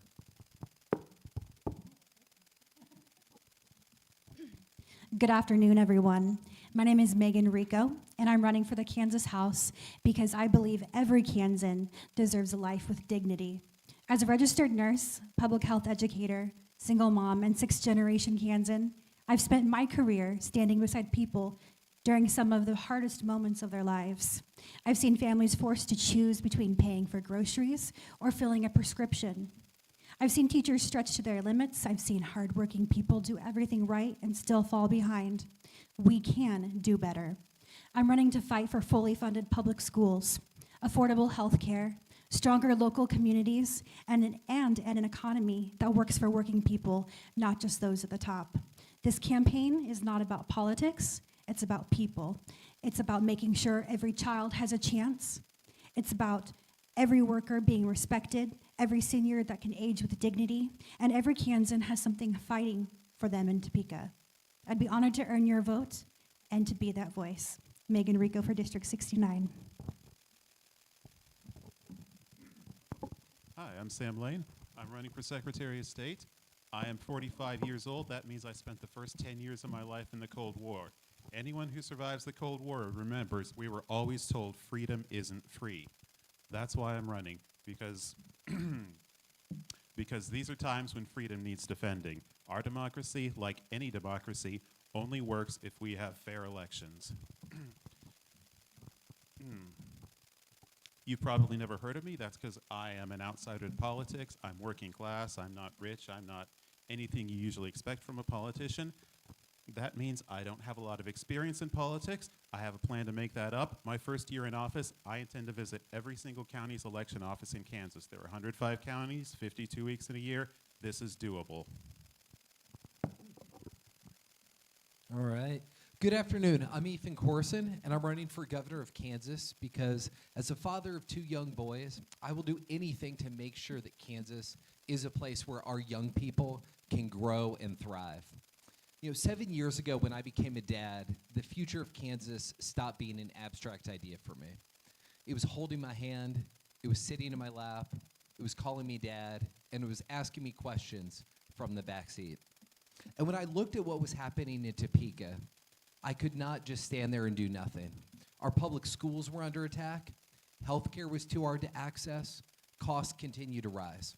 So I ran for the state Senate to do something about it. And that's the same reason that I'm running for governor. It is time for a new generation of leadership in Kansas. I would be the youngest Democratic governor in the country. And after traveling 26,000 miles across our state, I know that Kansans want fully funded public schools, affordable health care, good jobs, safe communities, and chance to build their future right here. Thank you.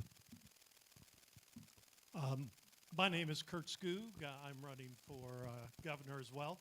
I want to thank the Salina League of Women Voters and all of you for being here, to being part of what democracy is all about. So I am a sixth-generation Kansan, grown up in Topeka, product of public schools. Met my wife, Amy, in high school. My career took me to Overland Park, where we planted our family and raised our kids in public schools.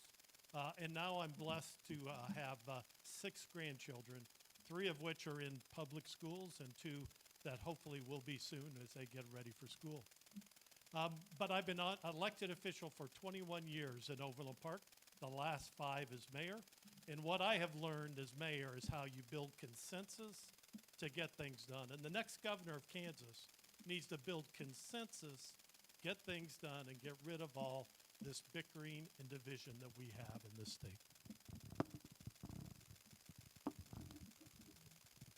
Good afternoon. My name is Sharon Calabrese, and I'm running for Saline County Commission, District Number 1. I was born and raised right here in Salina, and my husband and I have been married for 37 years, and we live on our farm, raised children here, and have grandchildren now. After earning my Bachelor of Science degree in business from K-State, I led a career as a real estate broker, but now I'm retired. And I believe my background puts me in a good position to understand the value of land and the property use and how to build a strong economy. My focus is going to be on expanding our tax base while keeping our county revenue neutral. Ooh. Okay, and I want to bring new business and high-paying industries to Saline County. We need to modernize our infrastructure, and I'll do this without raising property taxes. We will protect your hard-earned money by aggressively seeking federal and state funding and matching grants. I may have to leave early, so if I bug out, that's why. Thank you for being here. We appreciate that part. So we're going to read statements from candidates that wanted to reach out to you, but could not be here. So I'm reading a statement from Charlotte O'Hara. She is a candidate for governor. I'm sorry that my schedule did not permit me to be here in person, but thank you for the opportunity to let you know who Charlotte O'Hara is. I was raised on a farm in Bourbon County and taught grit, tenacity, ingenuity, and hard work. At the age of 8, I learned equal opportunity, leaning into the flank of an old Holstein cow sitting on a one-legged stool. I was going to take over the farm as I was the youngest of 4, but Dad said no, so off to college I went and graduated from KU with a degree in education. Within a few years, I was a general contractor. Never tell a farm girl she cannot. And I built homes in the Johnson County area for over 20 years. Currently, I own a manufacturing business with my 2 sons in Olathe. I have 5 children. The youngest came to my home when she was 10. 7 grandchildren, 2 dogs, and 1 horse, and I served in the Kansas House from 2011 to 2013 and on the Johnson County Commission from 2021 to 2025. I am a member of St. Michael's Catholic Church in Johnson County. And then another candidate for governor, Vicki Schmidt, who is a lifelong Kansan and Republican. She has been a local pharmacist for over 40 years and currently serves as Kansas Insurance Commissioner, where she reduced the cost of doing business with the government by over $96 million and returned over $206 million to Kansas taxpayers. She is running for governor so she can make the entire state government more efficient, more accessible, and less costly for all Kansans. Together with her running mate, Joe Newland, the former president of Kansas Farm Bureau, they will prioritize streaming state government and lowering property taxes, banning social media for kids under 16 without their parental consent, reining in AI and big tech to protect our land, water, and way of life, and ensuring our schools are preparing students to enter the workforce and be productive citizens. Thank you, and it asks for your vote. I'm reading a statement from Jennifer Day. She's a candidate for the Secretary of State. She shares that the League has played an important role in her own journey. As vice president of my local League chapter, I had the privilege of organizing voter education programs that brought Kansans together in a nonpartisan setting to learn about the issues affecting our communities. That experience reinforced my belief that an informed electorate is the foundation of a strong democracy. I'm running for Secretary of State because I want to protect Kansans' access to the ballot, strengthen confidence in our elections, and ensure the office delivers responsive, customer-focused service to Kansas businesses. As a small business owner in Kansas, I understand the importance of making it easier, not harder, for businesses to interact with the Secretary of State and our state agencies. What sets me apart in the race is my firsthand election experience. For the past 8 years, I've served as a county election worker, working alongside our county clerks and seeing firsthand what it takes to administer safe, secure, and accessible elections. I've witnessed statement submitted on behalf of Jordan Boudreau, who is a candidate for the Kansas House of Representatives in the 107th District here in the Salina area. Jordan sends his sincere regrets that he cannot be with you in person today due to a longstanding commitment with his family. Jordan is a 39-year-old building contractor, a United States Army veteran, and a local small business owner managing operations right here in north central Kansas. He is not a career politician. Jordan works on the front lines of our region's most critical challenges every day, from cutting regulatory red tape to expand housing to investing private capital into sober living environments that tackle our mental health crisis. Jordan Boudreau will bring real-world business discipline to Topeka to protect our fixed income seniors from skyrocketing property taxes and champion our small business economy. I'm reading a statement for Joe Hay, who is the incumbent on the County Commission, District 5. He could not be here today. It's been an honor to serve as your District 5 Saline County Commissioner. During my time on the commission, I've worked to be a strong voice for taxpayers, support responsible budgeting, improve our roads and infrastructure, expand rural broadband, and promote economic growth that benefits all of Saline County. I've also listened to residents and worked to address concerns such as the Sundowner water issues and proposed battery energy storage projects, because local government works best when it listens to the people that it serves. Experience matters. I understand the challenges facing our country, the opportunities ahead, and the importance of making sound decisions with your tax dollars. If reelected, I will continue to provide steady, common sense leadership focused on protecting our quality of life and keeping Saline County a great place to live, work, and raise a family. I would be honored to earn your support and your vote. Thank you. All right, thank you, everyone. Now we get to do our guest panelist questions posed to our candidates here. Now, this go-round, we may have some differences. Some of the questions may only pertain to one position, such as the governor candidates or the Salina representatives. So we'll have to try to keep track and maybe not go through the whole bunch of you at one time, but sometimes we might. So if we can start with Joyce. Sorry, I forget. Thank you all for being here and running and participating in our government. One of the things I tell people, and I probably said it 1,000 times, is I would like you to be more concerned with your local and state elections than you are with our federal elections, because these are the people that live with you and actually are making decisions that will impact you the most. So thank you all for running. I appreciate all of you. So this is my question for our governor candidates. Property tax relief. Property taxes continue to be one of the top concerns we hear from Kansans.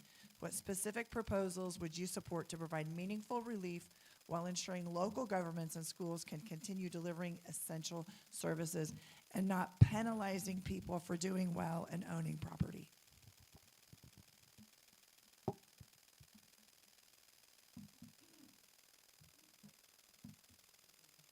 Yeah, the first one in line there.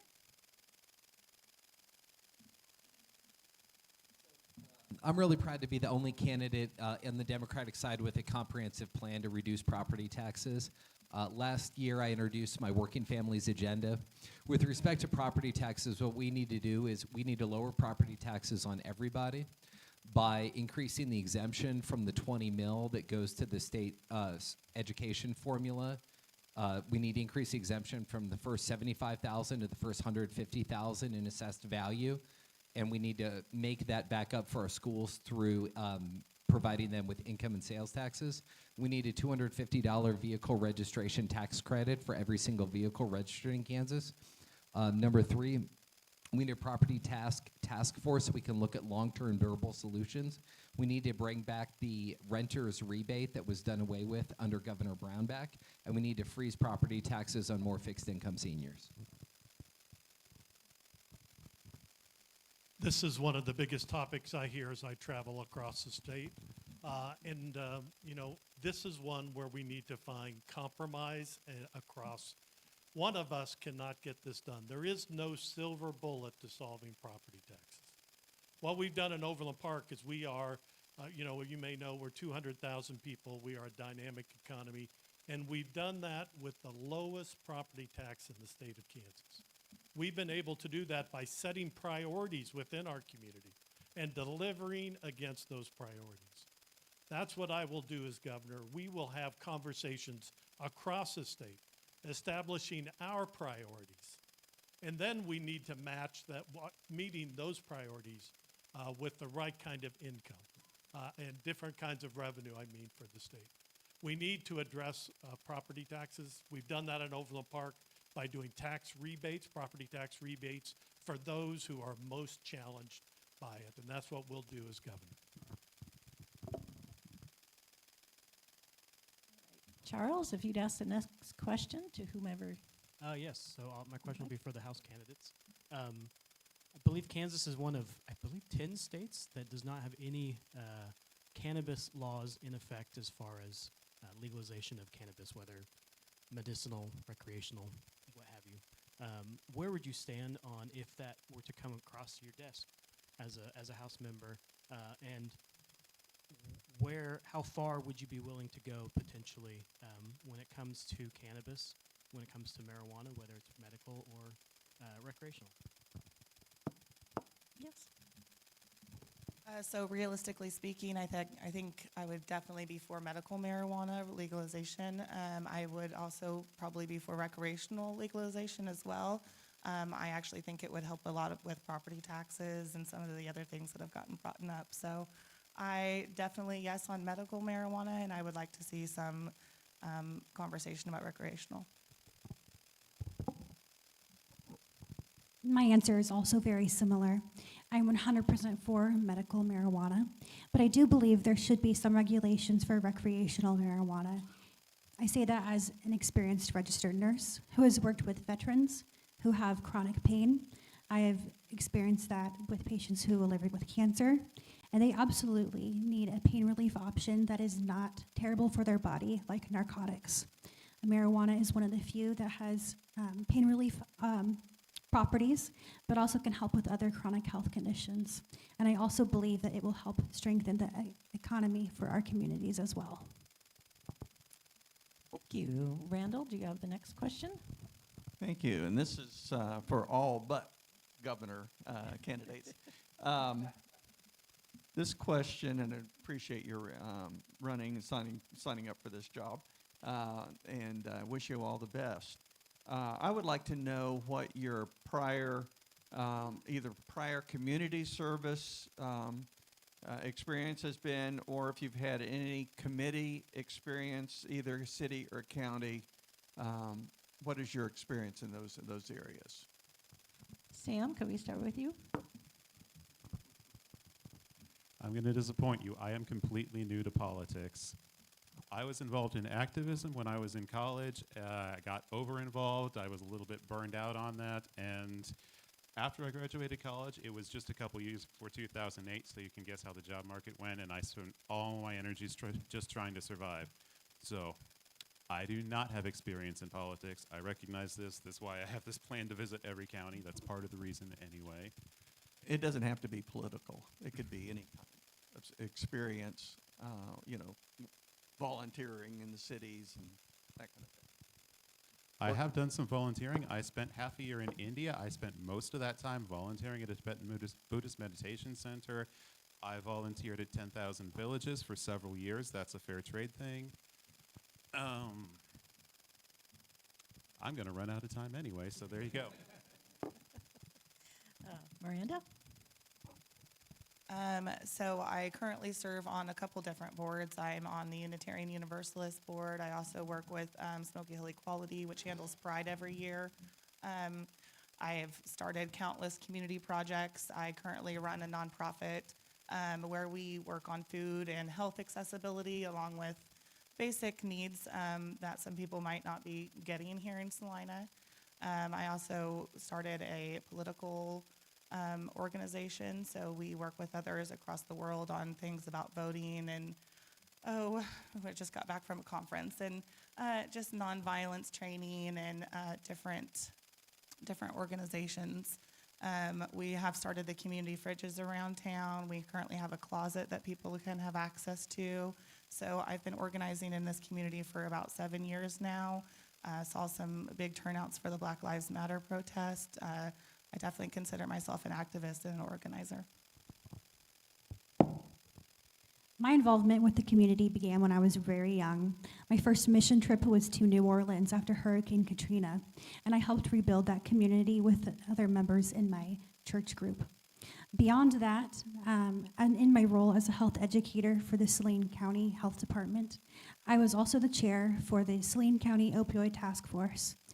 During this task force, we determined that we needed to conduct a community assessment to figure out what the community wanted to do with opioid settlement funds that it was awarded, both at the city and the county level.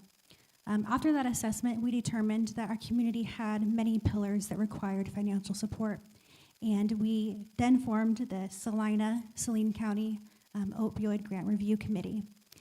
During that time, I served as a board member who helped review grants and the applications as well. And from that, we have given about $50,000 to various organizations within the community, but I also serve as the... Time stop. Thank you. Let's see, where are we? Next question. Joyce, are you ready? Yep, this is for Sam. Public confidence in elections is essential to our democracy. There's been lots of debate regarding mail-in ballots. If elected, what steps would you take to ensure Kansas elections remain secure, transparent, and accessible to every eligible voter? Thank you for letting me talk about policy goals. That's what I really want to do. I want to extend the mail-in ballot window because right now we have, on average, it takes 9 days to get to your house, 9 days to mail back. It's a 20-day window, so you can see how it's set up to fail. We need to extend that time to make it more reliable. As far as election confidence, I want to take both sides seriously. That means investigating the rights claims of election fraud, of mass voter fraud, and I don't believe it. We all know it's just Trump being a sore loser, but this is how we mend the problem in our country. By taking both sides seriously, I want to improve cybersecurity. I want to make sure all our paper ballots are archived properly as I'm visiting the country. Thank you. Charles? Yes, I have a question for the governor candidates. Currently, and for what I surmise, we will most likely have a supermajority in the House and the Senate.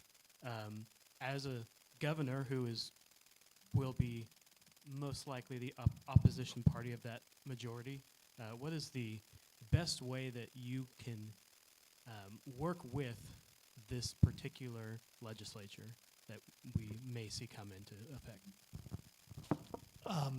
That is one of the special gifts that I bring as a mayor, is bringing people together and finding consensus. So number one, we need to build this consensus across the state. I mentioned it earlier, set the priorities. But the other is to work with the legislature to find common goals and move things forward. I'm hopeful that we break the supermajority in the House in this election cycle. But I will work with the legislature to make things happen. My running mate, Dr. Jen Bakani McKinney, is a family practice doctor from Fredonia, Kansas, and a nationally recognized leader in rural health care.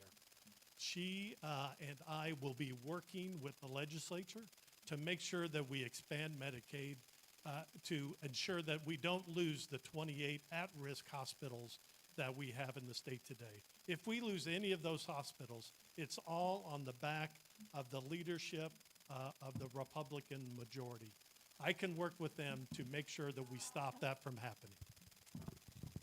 Thank you, Randall. Sorry, do you want? Oh, I'm so No, you're okay. sorry. You're totally okay. No, you're great. I actually do believe that we are going to break the supermajority in the State House this year. House Minority Leader Brandon Woodard has endorsed me because he believes that I'm the right Democratic gubernatorial candidate to have at the top of the ticket to help us break that supermajority. But I think the relationships that I built in the legislature with members of both parties over the last 6 years are going to allow me to be an effective governor. I've really worked to be a common sense, bipartisan, moderate consensus builder in the legislature. A couple examples, I worked with the Republican chairman of the Senate Transportation Committee to pass a very important worker safety measure. In 2025 and for the several years before that, I worked with one of the most conservative state senators in the state to eliminate sales taxes on our 100% disabled veterans to thank them for their service. So I think those relationships and my proven ability to work across the aisle will allow me to be a successful governor. Thank you very much. All right. This question is for the governor candidates. What would your approach be in funding both education, secondary, and higher, and then the higher level education, the region schools? And Ethan, if you'd go first, thanks. So, look, I'm the product of Kansas Public Schools. I was in a Kansas public school from my very first day of pre-kindergarten till I graduated from Garden City Community College. When I'm governor, we'll have 2 kids in Kansas Public Schools, so you can count on me to deliver on this issue. As you know, the school funding formula expires at the end of this year. That's going to be the first thing that hits the governor's desk. And I want to promise you that I will only sign into law a school funding formula that fully funds our public schools, including special education. I will veto any legislation that takes your public tax dollars and puts them into private schools. And I want to make sure that the school funding formula allows us to provide raises for our teachers. Because right now, Kansas is in the bottom third of states in the country in terms of teacher pay. That is just wrong, and that is not who we want to be as Kansans. Number 4, I want to make sure that we keep more of our talented educators in the profession and encourage more young people to join the teaching profession. I've sponsored a bill, and I plan to sign it into law to move all of our teachers out of Capers 3 into Capers 2 so they have a more secure retirement. Thank you. And Kurt? You know, the fun thing about having running a Democratic primary is that we agree on most things, and those are the things that we agree on. But the key point is, as a mayor, we've been working on workforce, right? We have a challenge of workforce across this state. So we need to have priorities across the state of how do we build workforce? How do we build communities that attract our kids and grandkids to stay here and attract others to join us in this state? So that means we need to fund the technical schools. We need to fund our region schools. We need to make sure that our kids have a pathway to work and have a great job in this state, no matter what their ambitions are. From the trades to working at a computer in an office, to working on the farm fields and the new modern technologies out there.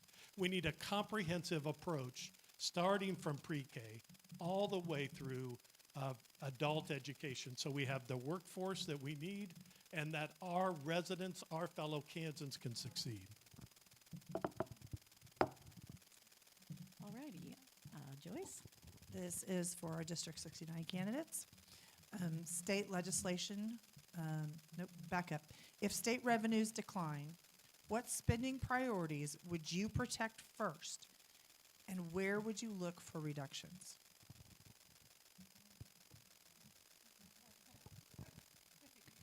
Priorities should be healthcare, education, and supporting our local communities and their economies. When it comes to what we should cut, I think we should definitely look at ensuring that we're getting enough tax dollars in our state. And I think that also looks at the corporations that we're supporting. It looks at our star bonds. It's ensuring that people who are getting our tax dollars and corporations are actually going to be in our community for a long enough time to where there's a long-term difference.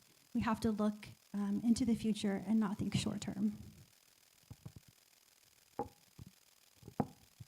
I think food would be one of my top priorities, food, healthcare, education.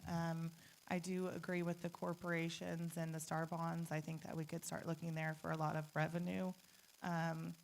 Healthcare access would be on my top list, and just making sure that expanding that Medicaid that people could get. Alrighty, Charles, do you have another question? Yeah, I'll ask a question for all of you, actually, because it would pertain to being in Topeka. There's a somewhat of a perception in western Kansas and rural areas of Kansas that the leaders in Topeka are out of touch with whether it's the farming communities, rural communities. What steps will you take to kind of bridge the gap between that perception? How will you allow yourself to really understand and get out to those communities more? Alrighty, Sam, do you want to go ahead and start? I've already told you I want to visit every county. As I'm doing that, I've got several reasons for doing this, but the biggest reason is so I can know how everyone, what every single county needs, bring that back to Topeka. As I'm doing that, I understand that a lot of rural counties are facing a lot of poll sites closures, which is a big deal if you only have like maybe 3 or 4 sites in your whole county. So I want to be able to talk to people, preferably face to face, to say, hey, what's going on? Is there anything we can do to stop your site from closing?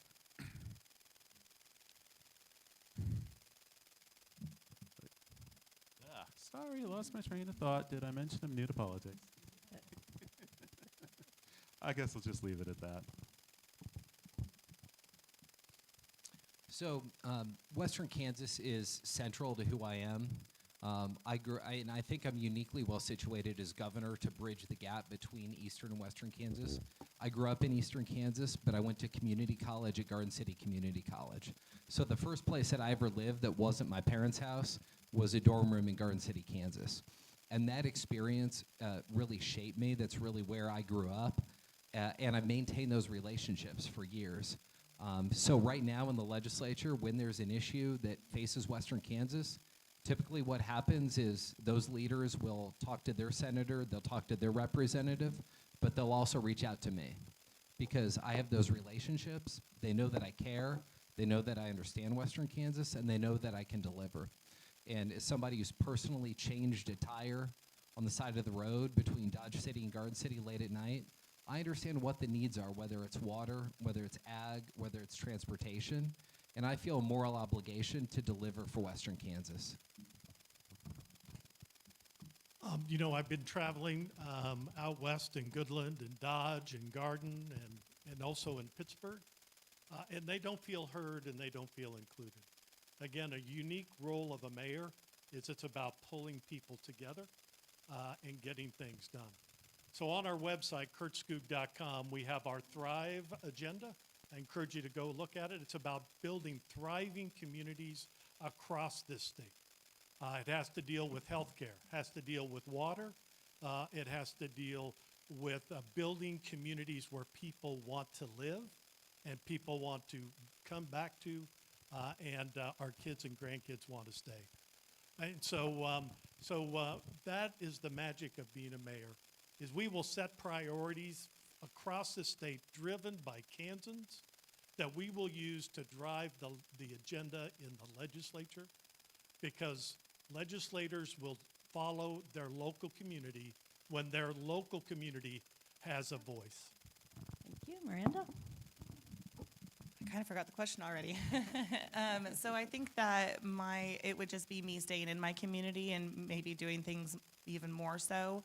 I would continue free community markets and food access and healthcare accessibility. A successful first term for me would people knowing who their state representative is and what their job is.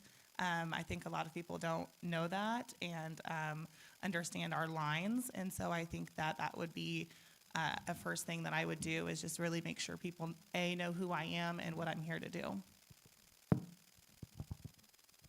Rural Kansas is the backbone of Kansas. And I do believe, even in my experience, I used to go to Happy Corner Elementary, which is now El Salina Elementary. I had many friends who had farmers for parents or ranchers for parents. And I think the first thing that we need to do is build trust in these communities. And the only way that we can do that is by doing what we're saying that we're going to do. And that's building up their infrastructure. That's looking at bridges. That's looking at roads. That's ensuring these communities have clean water. It's ensuring that their schools are not shutting down. But it's also looking at their critical access hospitals and rural hospitals. A lot of these hospitals are one of the major employers for a lot of these communities. And we need to ensure that we're beefing up our rural healthcare system as well. And as long as that we are fulfilling our promises, that's how we build trust. Thank you. Okay, and next question. This is for the House candidates.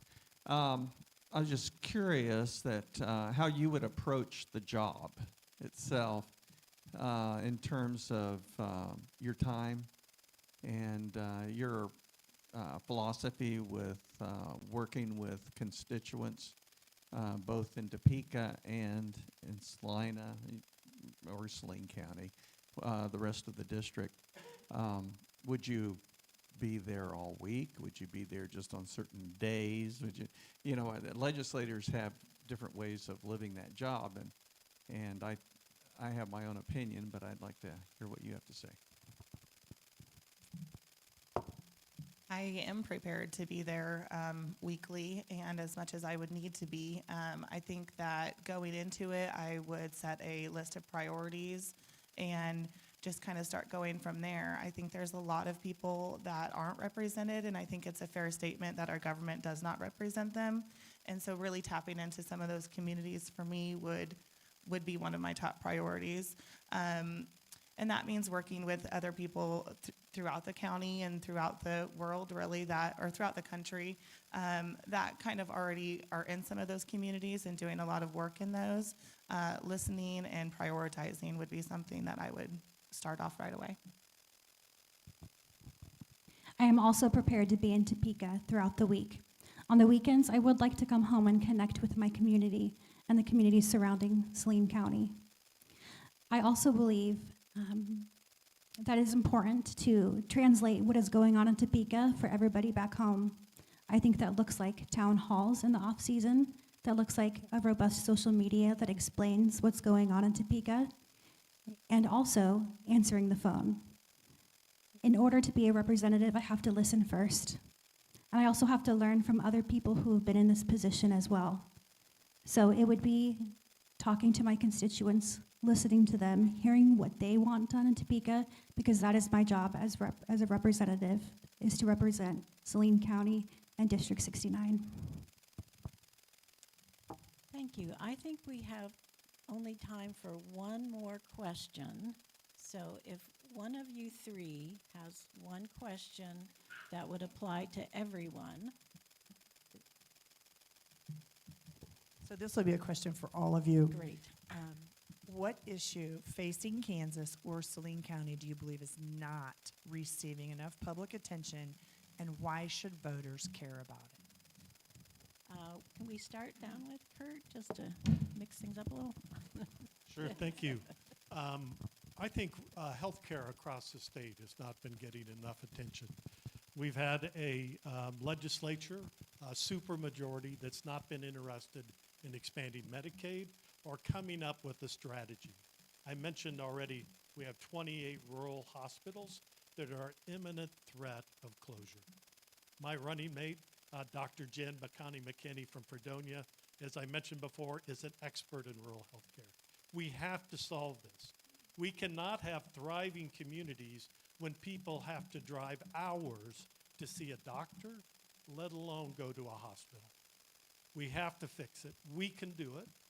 It's a basic Kansas value to have health care. And we can't have thriving communities without health care, education, and water. Those are the big priorities that are ahead of us to make sure that we thrive as a state.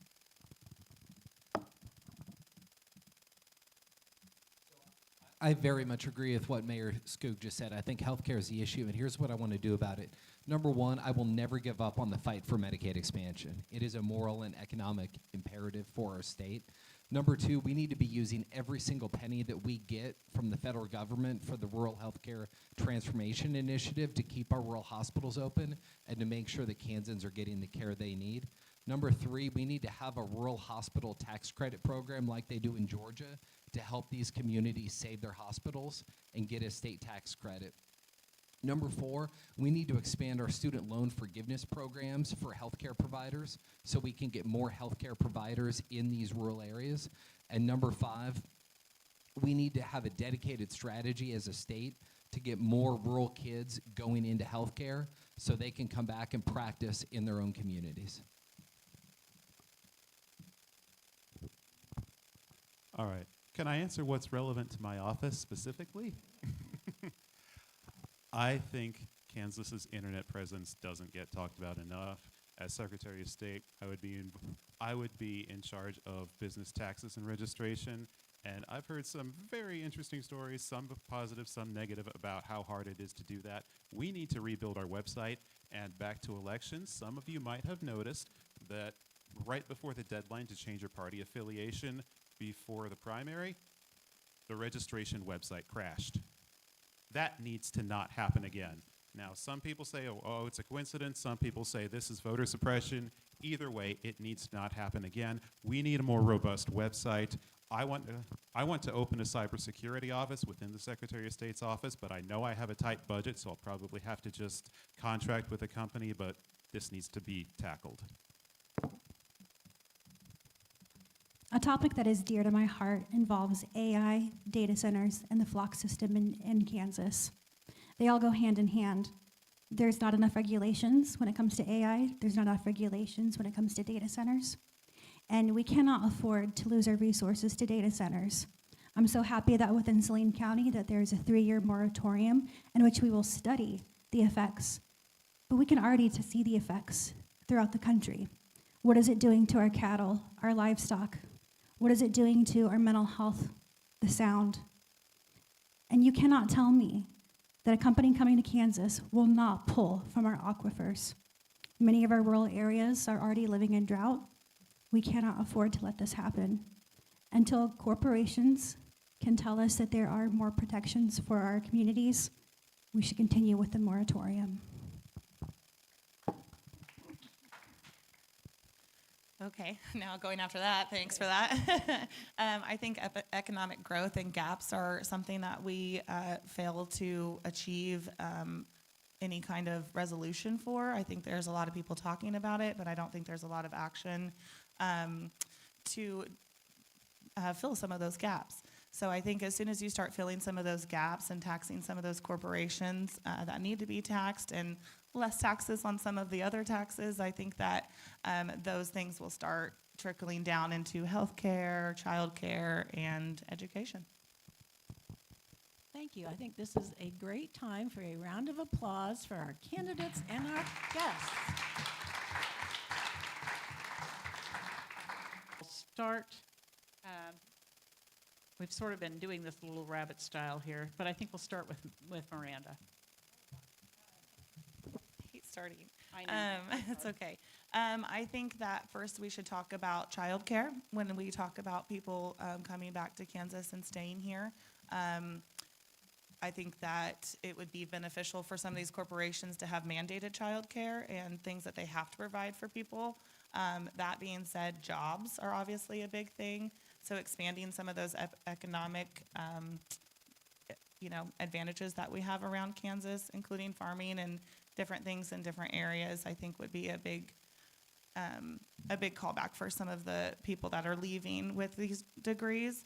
I think nourishing them when they're in high school and nourishing them when they are in college and kind of harnessing what they could do in Salina and getting them some better money is never hurtful. When it comes to keeping kids in Kansas, it's all about opportunity. If they can't envision themselves having a future here at each stage of their life, then they will leave. This means fully funding or looking at making childcare more affordable and offering more support for working parents. That means addressing property tax issues. That means expanding affordable healthcare options. That also means promoting fair wage jobs and economic growth.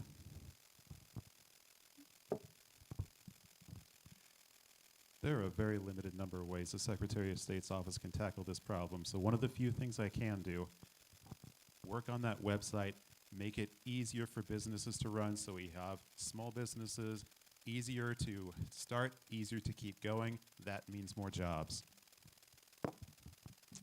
So I appreciate the question because I think this is one of the biggest single challenges facing our state.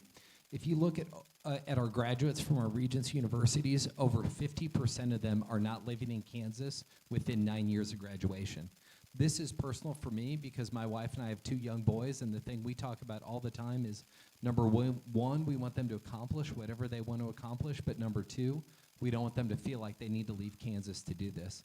My running mate is Renee Duxler, who is the first female president and CEO of your Salina Area Chamber of Commerce. She has been at the center of helping grow Salina and the tremendous growth and development that you've had. My background is in economic development and 2 senior leadership positions at the U.S. Department of Commerce. We need to continue to attract new jobs and businesses that are going to be high-wage jobs in industries that young people are going to find interesting and are going to make them want to stay. One of the things I'm proudest of the campaign is I've traveled over 26,000 miles all across the state, and in every county we go to, we meet with the chambers of commerce, we meet with the economic development professionals about what we can do to grow our state. Thank you for the question. This is what I've been focused on for 21 years as an elected official. So Overland Park, we are doing this, right? We have built a community through hard work that keeps our kids and grandkids, not all of them, most of them, and attracts new people. We grow 10,000 to 15,000 people a decade. And how we've done that is building a community where people want to be. I want to take that experience and share it across the state. Now, when I say that, I don't mean building Overland Park across the state. What I mean is each community has their own vision, their own dreams of who they want to be. And I want to have my state government, help those communities implement those dreams. Because kids aren't going to stay if it isn't the kind of place they want to live, which means quality education, quality health care, and a place where they can afford a home.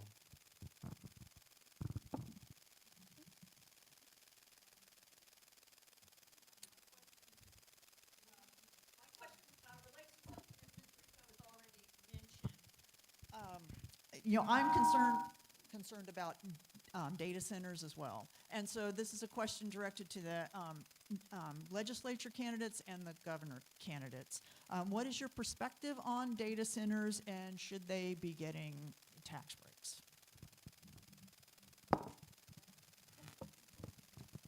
You know my position already, but what I would like to say is there could be a future where if there is a data center that is needed, that we're not draining resources. Other countries are already experimenting in that, and I think we really should pay attention to that. We do have a weakened electrical grid in the United States. Locally here, we've seen what it looks like when our electrical infrastructure is gone. A lot of us were out of power for 5 to 6 years. We still have to power technology, but I think there's a way that we can do it that is a lot more responsible and that is not a drain on our natural resources. Because once the water is gone, it doesn't come back. And that is one of our most precious resources that we could ever protect. And then governor candidates for that question also. So I think we need to have some very meaningful guardrails in our state around data centers at the state level. Number one, we need to make sure that we are enforcing, and I will as governor, what the Kansas Corporation Commission has said, which is that these data centers, these large users, have to pay for every single drop of energy that they use, and on top of that, they have to pay an extra 8% tariff. I will make sure that that is enforced as governor. Number two, we need a state law that says if you're going to build a data center in Kansas, You can only build a data center if you utilize a closed loop system that uses less water. Number 3, we need a state law that says before you can break ground on a data center, you have to have in place a decommissioning agreement. So if that data center is not being utilized, it is the company's role to tear down that data center, not the communities.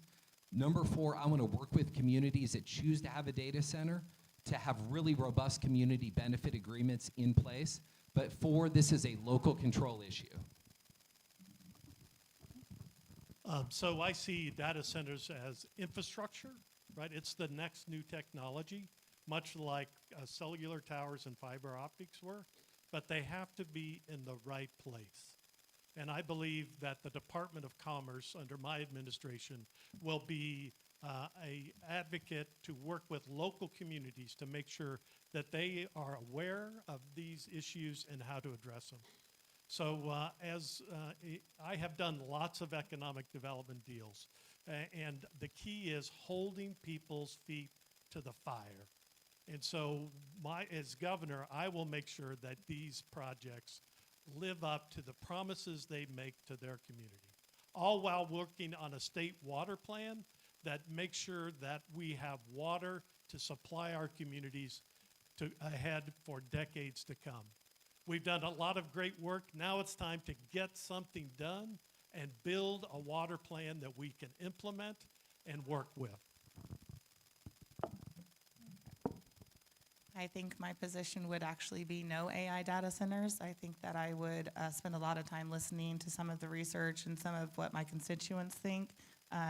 But as far as I personally go, I would definitely not ask for tax breaks for them. I would definitely require some decommission regulations and just them paying a hefty amount if they wanted to take some of our resources in Kansas. I think that water is extremely important and it's something that we cannot get back, and I think I would take a pretty strong hold against AI data centers. This may be the last question. Hi, I'm Bill Butler.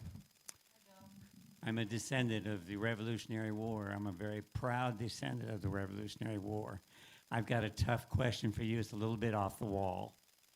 How do you feel about being an American? Is that for everybody, I assume? Okay, so I think we started with Megan, so we're going to start with Sam. It's the whole reason I'm running. By the way, if my name Lane sounds familiar, I trace my roots back to the Civil War.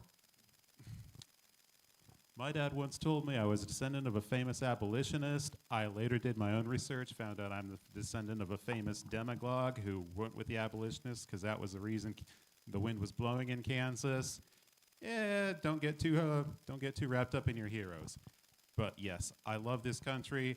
I go back many generations. I've got ancestors going back to the Mayflower. I've got ancestors going back to before whites discovered this place.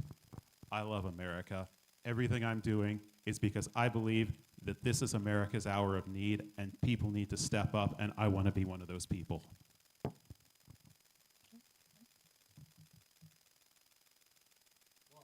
I am just incredibly proud to be an American. I'm proud to be raising my 2 boys here. I'm proud to be raising my family here.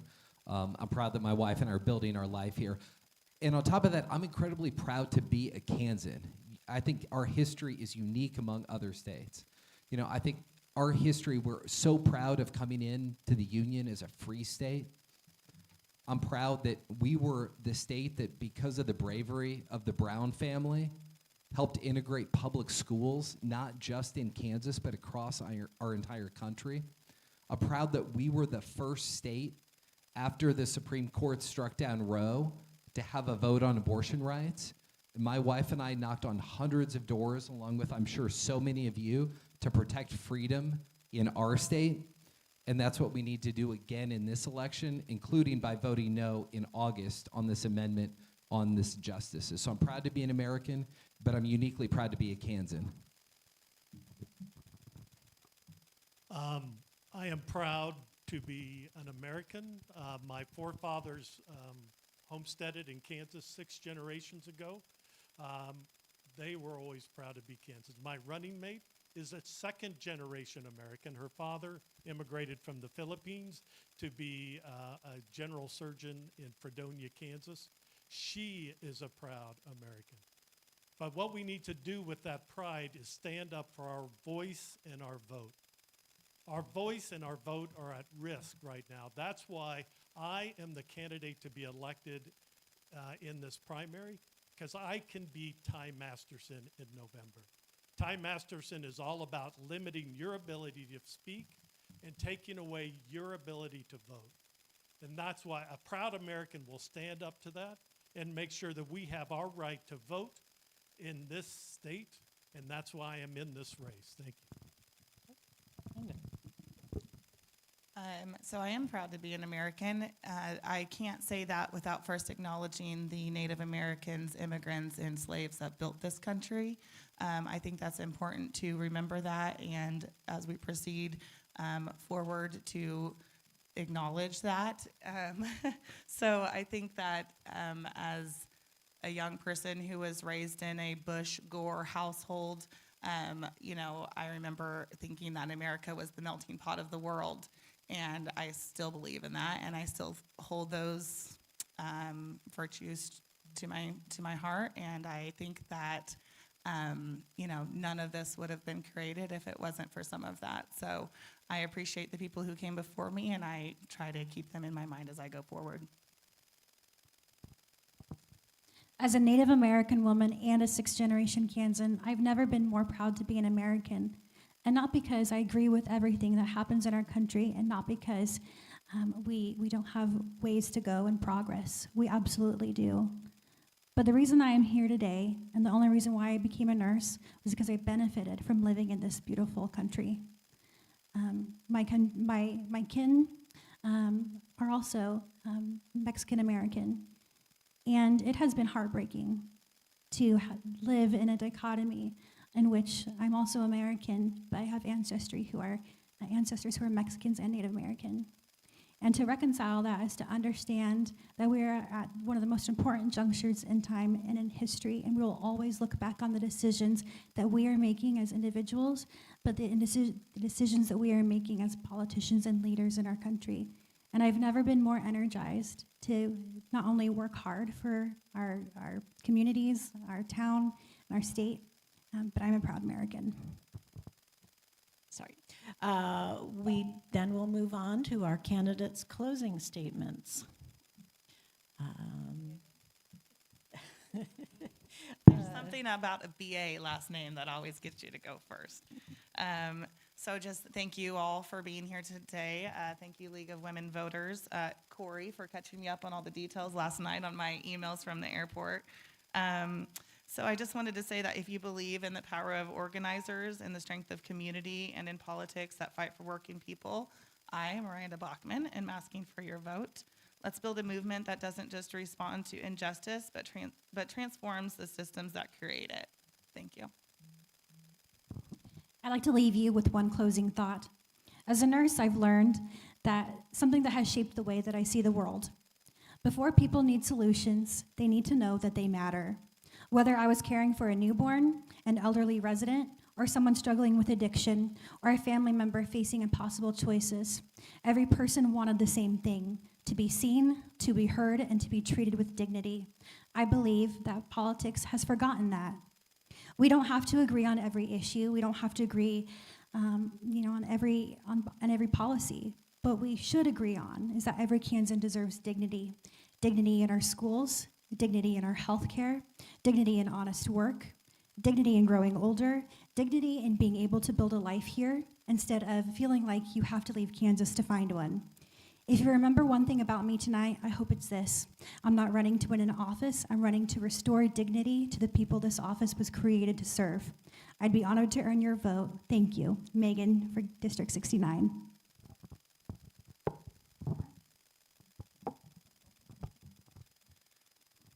We've got a lot of threats to our voting rights on the horizon.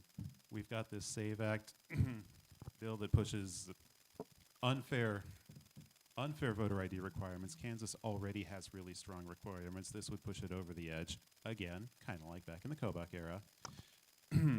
We've got threats of new rules to purge people from voter registration rolls. This race matters. Secretary of State has a lot to do with your voting rights, and I know it's a race that a lot of people don't care about, but it's important to our democracy. So please vote in this race, even if you don't for me. Even if you don't vote for me, have an opinion, vote. Thank you. So thank you for this opportunity. Again, I'm Ethan Corson.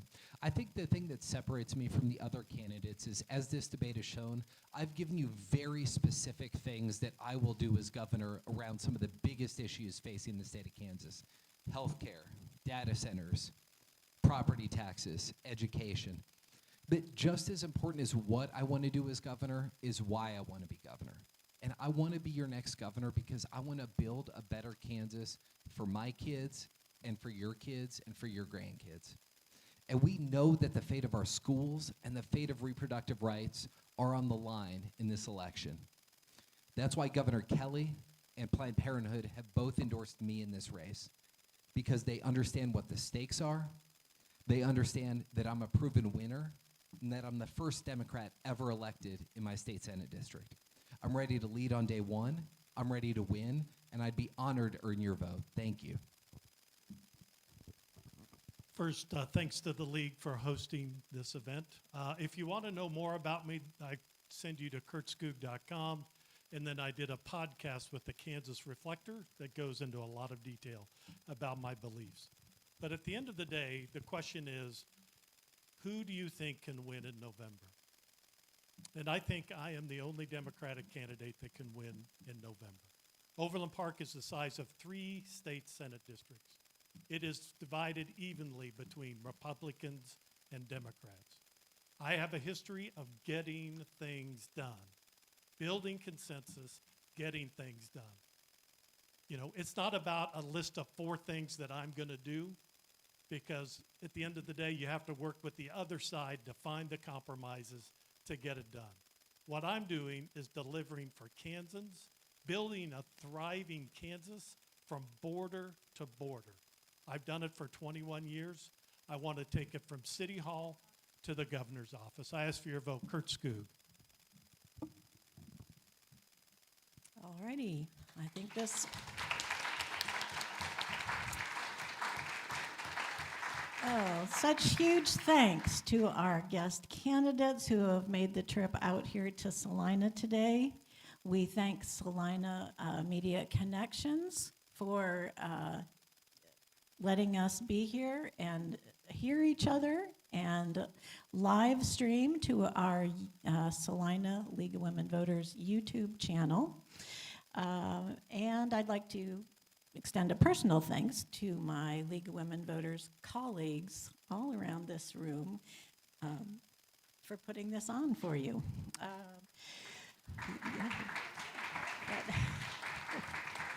Yes. And we do encourage you to go to our website, salina.lwv.org. You can go and see the questionnaires that these candidates and the earlier ones filled out for you to read through as you're watching the recording of today's panels. Please feel free to contact the League of Women Voters, and I'm sure the candidates would say the same. Please go to their websites and ours for questions and further discussions. Do get out and vote. Election Day is August 4th. And early voting starts July 18th. So get out there and vote whenever you can. And then we do have materials over here. We have signs, Your Vote Matters. We have materials on the judicial amendment. That's very important. And again, this Wednesday night here in Salina at Tony's Pizza Center at 7, Supreme Court Chief Justice Lawton will talk about this, and you can find out more there. And then one last thing, please come back here Sunday, September 27th for our candidate forum for the general election. See y'all later.